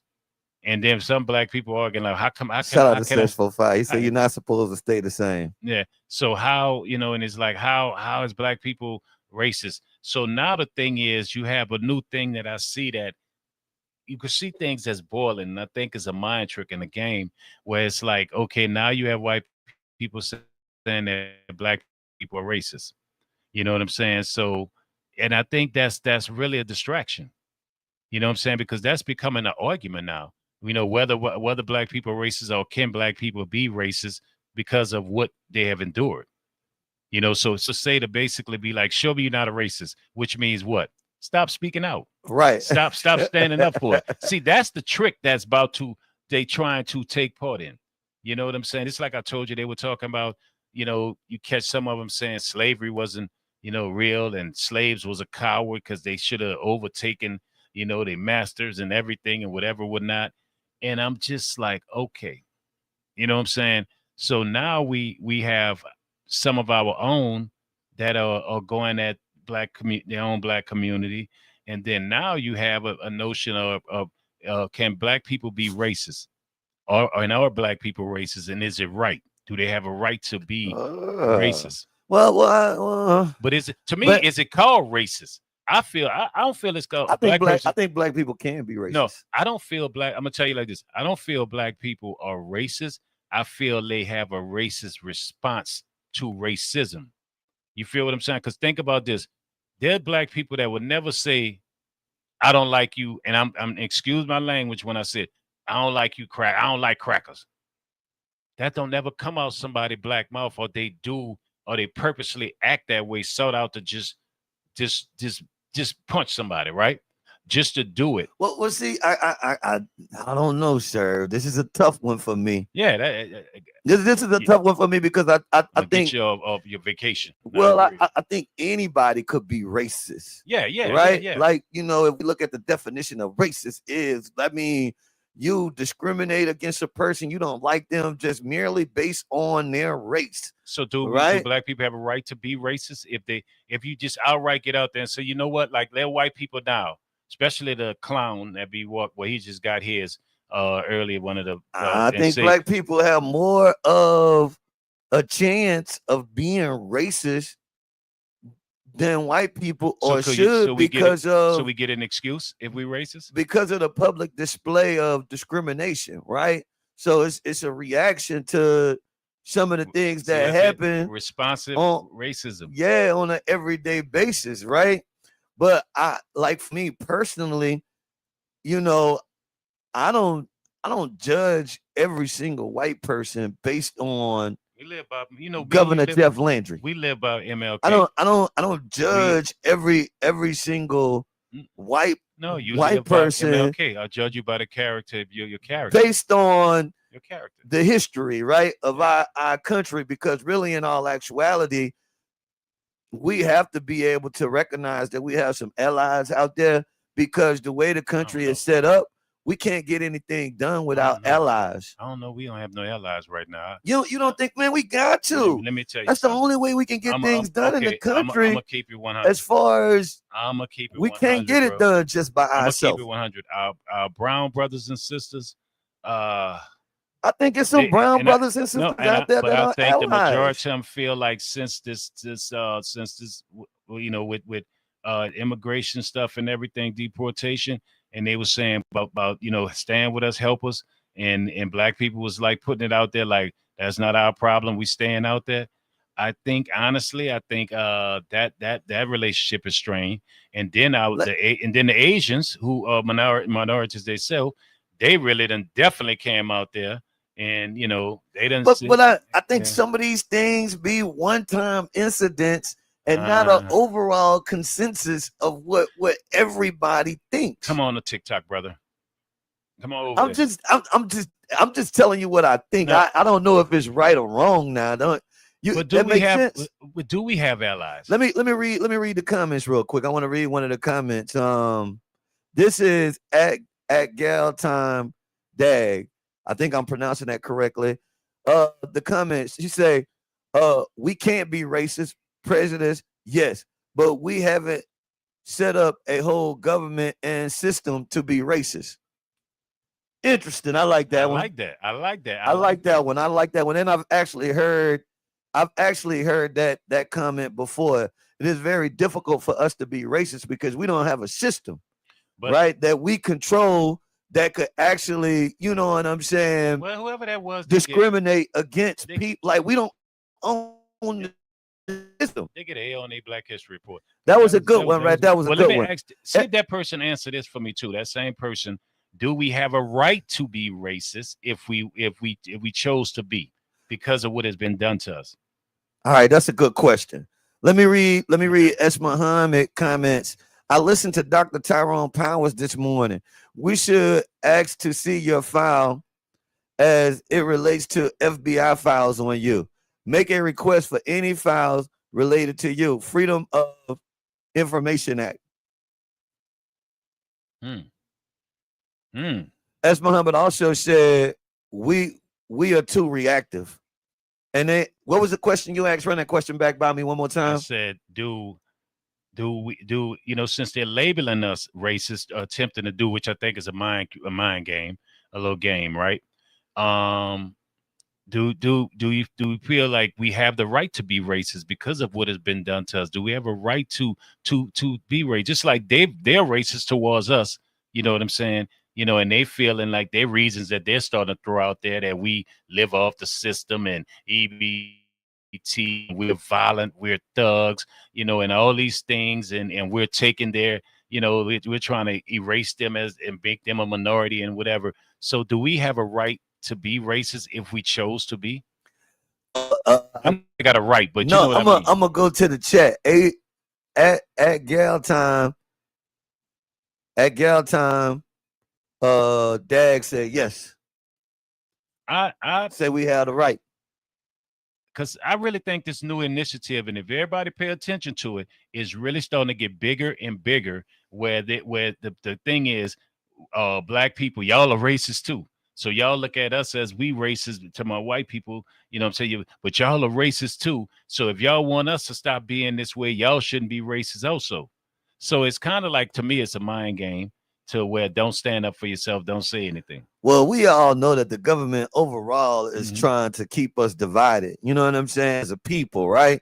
So in my opinion, I feel like there's a small group of people that control the majority of what happens in everyday society, right? And so because they have that small group of people that control the majority of what happens in society, that small group of people benefits from us, the larger group of people, fighting and bickering amongst each other, right? That's why you see what's happening on TikTok. That's why, even though you're not even looking at that stuff, it's showing you that, because TikTok or the algorithm have figured out what type of to serve on is, right? And so now it's going to show you things that's going to make you enraged, like rage baiting. Whoever is controlling the system is going to show you stuff that's going to rage bait you. That's why the people on the North Shore that watch WWL News or watch WDSU News think that New Orleans is the most terrible place in the world. Man, it's because the news is going to show these people. Yeah, as soon as you walk out your door, you dying. It's the worst thing in the world. It's playing on their emotions. And that's with all of these media systems, that's all what's happening. Let me ask you a question. This question, I'm gonna ask everybody else out there that's listening. How do you now, with a child from 5 to 10 years old, 12 years old on up, 12 to say 18, how do you teach them how to navigate in this world and how to be in this world? Do you let them know, hey, the usual, that this is a crazy world, or do you bring race as a big subject first to your 12-year-old or your teenage kid that's going to high school now, that's going to be more out in the world? Is racism a big conversation for them to teach them how to navigate and how to be or what to be? How would you do that now? How would the conversation go if your young kid came home and said,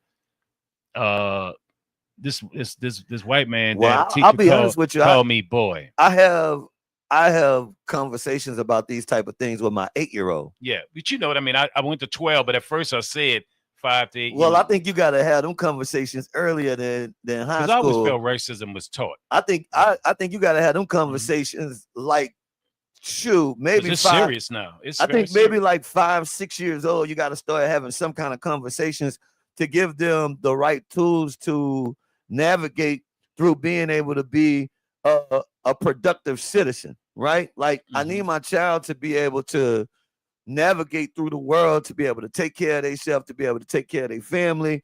And so I have to have these conversations with them. I'm talking about maybe even, like I said, I might have started having conversations like this around 5, 6 years old, because it's going to be things that your kid is going to ask you that they don't understand, right? And so my son would have asked me questions about things that they didn't understand. Like, you don't want it to learn from TV. You don't want to learn from the internet. He didn't understand why sometimes the teacher might teach him differently. You feel what I'm saying? So Mhm. so that he can navigate this world and be successful, I gotta be real with him and be like, yo, there are some people in the world that don't like you just because of your skin tone. My baby was There are yeah some systems that are yeah set up in this world to that are not for your favor. Because of your skin tone and your origins, these systems automatically is, I don't know who fault it is. It's the system fault that it is not going to work in your favor, and you have to recognize that this system is in place. Did you ever imagine you would have to have the same conversation that fathers in the '60s during the civil rights movement had to have with their kids at 5 with your son? Did you because you heard of it, but you never did you ever think in this day and age after supposedly all this because they try to I tell don't you know. I mean, we've come a long way. You know what I'm I think saying? I did because I never really But did you seen. imagine how that father had to feel to be teaching their child what you're teaching yours right now? I never seen things change to a level of where it was right. And so I think that's kind of the problem right now. I think because we're not having these conversations with our children because we want to protect our children. Like nobody wants to really have a conversation with their children and have to explain to them, like, man, some people just gonna hate you. You feel what I'm saying? Like they just gonna hate you because they got some bad information. I get you. I get you. And That makes sense. no, it makes sense, and it's crazy. And so That because you want to protect your kid and you don't want them to see these things that's going on, I think you could put your kid in a bad situation to not be able to navigate through our current society. Man, my son wants to get a motorbike, right? Because of gas prices or whatever, not to go back and forth to work. You know what I'm saying? And it's crazy. You know why? Know why I told him no outside? I'm like, man, I don't like motorcycles. I never liked them. I like fast cars, but never like motorcycles. And I'm basically afraid of them, right? You know what I really know? Why I really told him before I told him that part was like, you in Texas and you in the area where, son, I don't want you on no motorbike and somebody hit you purposely. And that was on the mindset of the climate of this country right now. I'm like, seeing my son, a young black man, at 2 o'clock in the morning coming home from work on a motorcycle, somebody might hit him. You know what I'm saying? And I'm having to explain to him why. Not that just it's like I'm not feeling your area of the country right now too much, and you're a young black man. You know what I'm saying? And of course, like his, my daughter-in-law, a proud, beautiful, good-hearted young lady. She's Mexican. So, my basically my grandchild, as they would say, is mixed or whatever, would not.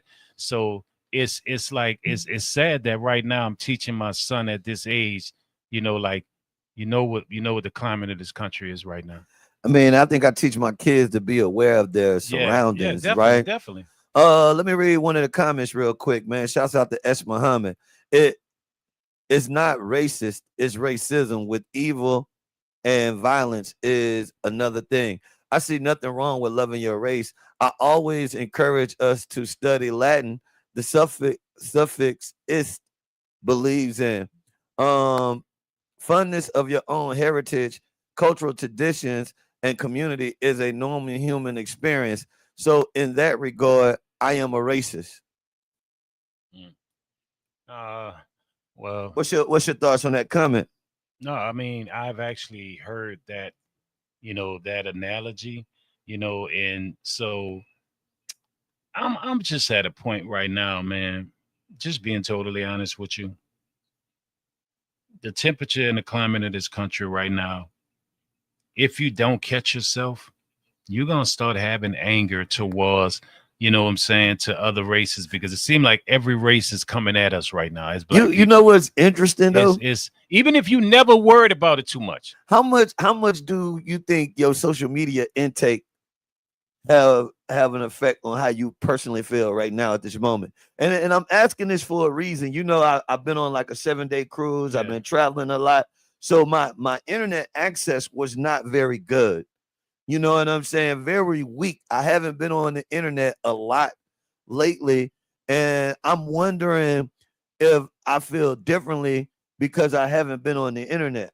Well, put it like I know I feel differently. Yeah, because you didn't because have all that toxicness coming at you. I haven't been on the internet. But I'll tell you, I was on that Royal Caribbean cruise.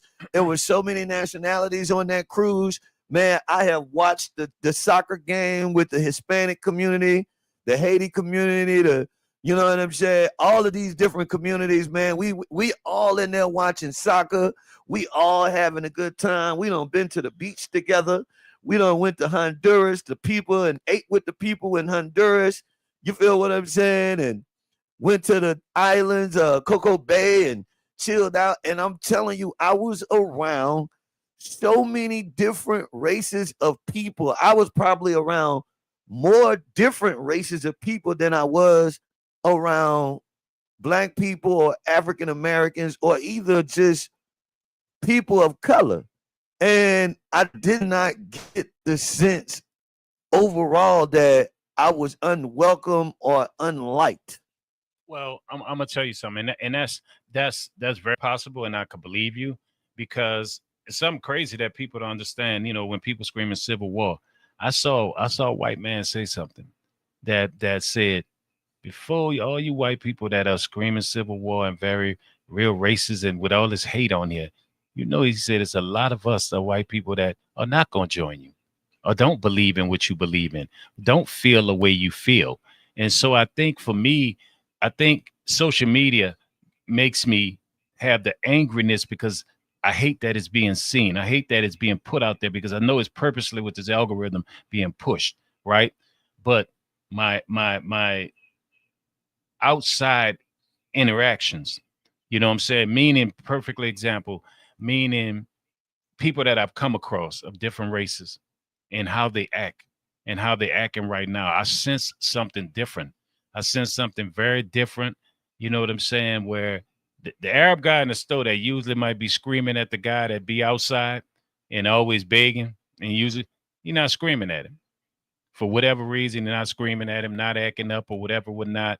You know, it just seems a lot is different right now. Not saying it's going in a positive area, but I'm seeing how people are, even with the nail shop. I've never in my life, never, two things I done saw. Never once I saw a commercial for Chinese food. I saw one on the internet of a Chinese place down here. That's number one. Number two, I've never passed a nail shop or whatever, you know, being passing somewhere where they got a nail shop and you have a Asian woman outside saying hello, you know, and telling somebody about their specials. I saw this recently on the West Bank. When have they ever come outside? And you know, hey, we got a special. Tell ladies, see females. Let me read a couple comments. I just want to read a couple comments. Shouts out to my man, Khalees, man, ATL tapped in. He said, absolutely right. I think speaking on how much the social media influence. I was asking Sir the question because I haven't been on social media. I've been traveling a lot, and I just gave myself a break and a vacation. And I was saying I didn't feel it or I didn't see it as much. But Khalees said, absolutely right. Great topic. He said, we are being programmed to feel these feelings due to social media. Seth45 jumped in the chat. He said, they don't show you how they feel in your presence. They're a lot bolder online. You think that's true? Oh, definitely. Let me. Hey. I'm gonna tell you how bold it become. I'm gonna tell you how bold they've become. I got out my. Oh my goodness! I got out my character. This certain man that's on TikTok and he's live. He's live because I know somebody that lives in the same city he lives in, and he is big, bold with the. You know, I'm a white guy called white tee. You know, the white tee, that's how you say white. The way, you know, white tee people, you know, blah, blah, blah, blah, because I like putting y'all on your pockets. I'm going to knock, he talk bold, right? Very bold. Now, you could find pictures of him where he dated black women, right? But he talks very bad towards black people and all this other stuff. Let me tell you something. They're very bold because this is the funny part. I said something one day. You know what I'm saying? I said something. I'm gonna read another comment when you finish your thought. I'm gonna say it real quick. Because we're running up on time. I said to him, I said real quick, I said, our tour coming to that city. I said, so let me know if you're in that city. I like to fight. I like to get at it. And I said, better yet, stop playing No Limit music because I saw some of your commercial had No Limit music. got in my DM, hey brother, I'm trying to get people to see that all this is crazy. Yeah, a lot of them are bold online, All but right, they ain't really like that in life. let me read another comment. Esh Muhammad. It's not anger, it's love of my own. You can't change the nature of a people. You just have to deal with them accordingly. And that is how they deal in social situations. And yes, sir, that is true. So a lot of people agree with you say it's way much bolder online. Um, and people are agreeing also said, man, I ain't never seen a Chinese food. I ain't never seen a Chinese food commercial, and they got a Chinese restaurant down here. I'ma find it. They actually had a commercial ad. I'm like, that's like seeing a baby pigeon. Have any of y'all seen a baby pigeon before? Yeah, Never. that is so And true. I watched that lady, Chinese lady, up right not too far from here. And she out there seeing ladies walking in the other place. And she said, we got special today. I said, I ain't mean to do that with the voice there. I'm wrong for that. And so I was like, what's going on? You know what I'm saying? So yeah, but that know what that shows? We learn to stick together and we learn to support us. It can make people change. Lack of money. And I've always said the civil rights movement was not about what was on camera that was shown. It was about the bus boycott when they start losing money. They didn't want that to spread to Shout out other to cities. Dizzle and the Keys. Got that big birthday bash coming up. He didn't invite me. Man, I know he that did. man invited you, bro. My name ain't on the flyer. So hey, all right, he gonna have a flyer with you on there tomorrow. I want my money. I'm just joking for me, dude. No, but really, real talk.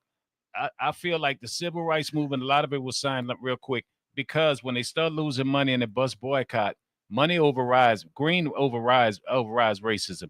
And they didn't want it to spread to a lot of other cities in the United States. They would have lost a lot of money. So when you think about what we did with Target, if we stuck together, okay, you think about with Asian businesses now, you got other own Asians coming out getting mad at the Asians that was talking bad and telling them, man, they don't speak for us. See, that's the power that we have. We have the power in the vote. We have the power that we should have these conversations like all of us are having now to be able to prepare our kids. And we also have to start supporting our own people because every business that exists, there's a Black-owned business of that product and that service. We have to start supporting that to push the narrative to say, you know what, if you want us to come back and spend $1 with you, because we're creating generational wealth for their people, we're not creating it for us. We got to fight and struggle to get it while we easily access it, giving it to them. Like, you know, not real quick. Like I'm looking at the sewing machines, which brought me miss my mama. That your wife, you know, seamstress, you know, does seamstress, right? Now you think about this. She has a clothing, right? And I love the name of it.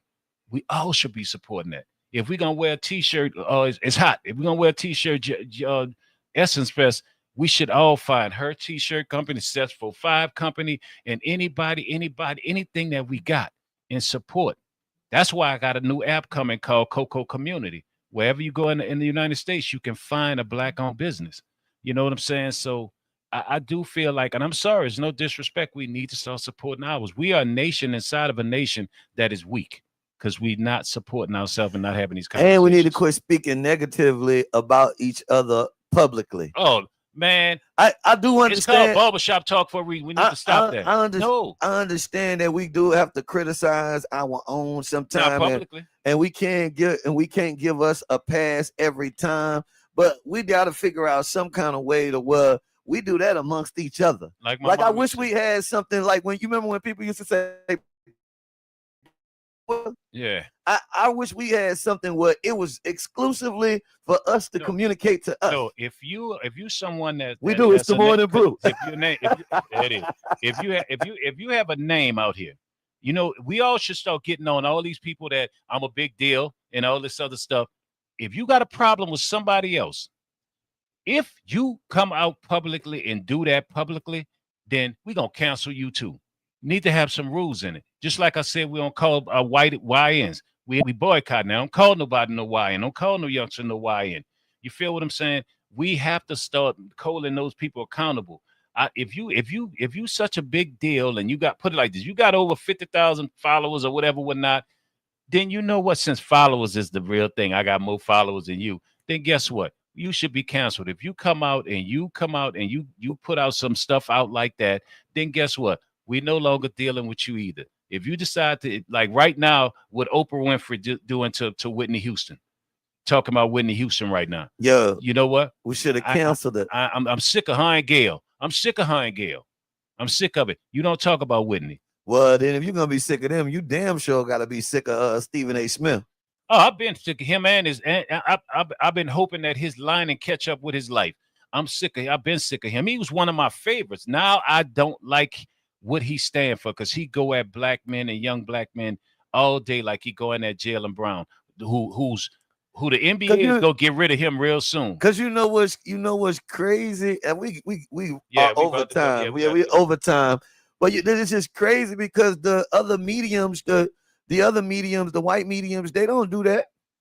They don't attack their own. I feel even when they hold them accountable, they might say one little thing. I'm about to say they'll give you like one sentence. They ain't gonna put no whole story out, bro.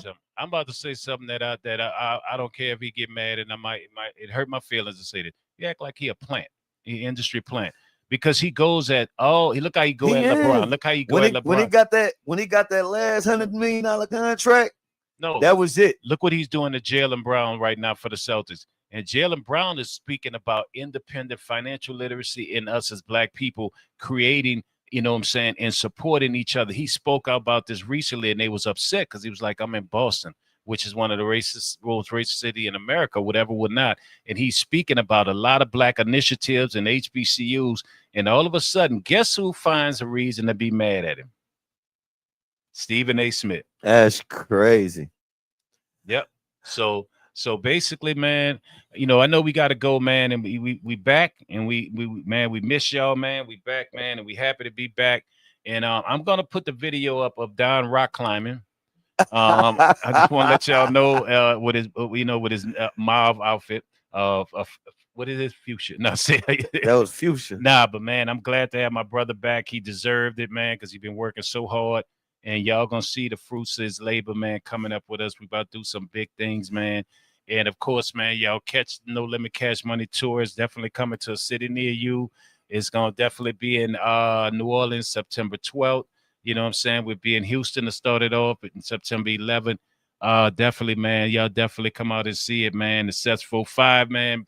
That's my guy, man. You know, we got a lot of people, man, that we support. And if you got a black business, please tomorrow when we come on here, let us know what your business is, what you're doing, and how you do it, so we can start pushing your business in every possible way. Now, we'll get the check from you later. I'm joking, man, but just shout out to the wifey, man, for letting me convert. Oh yeah, I converted her sewing studios just so we could have a place to comfortably do the show for a couple of days. I will get back to doing some live broadcasts, but I wanted to make it easy on ourselves.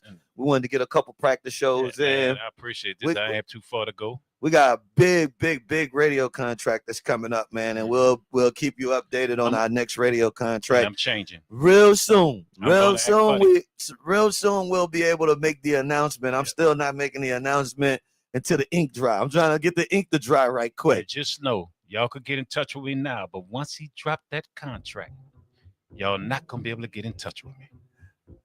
That's right, man. It's the Morning Brewe. Tell a friend and tell a friend each and every morning. You can catch us extending all the way from 7 to 10 now. Man, I'm glad you're back, brother. I miss you, brother. Miss you too, bro. Miss you too.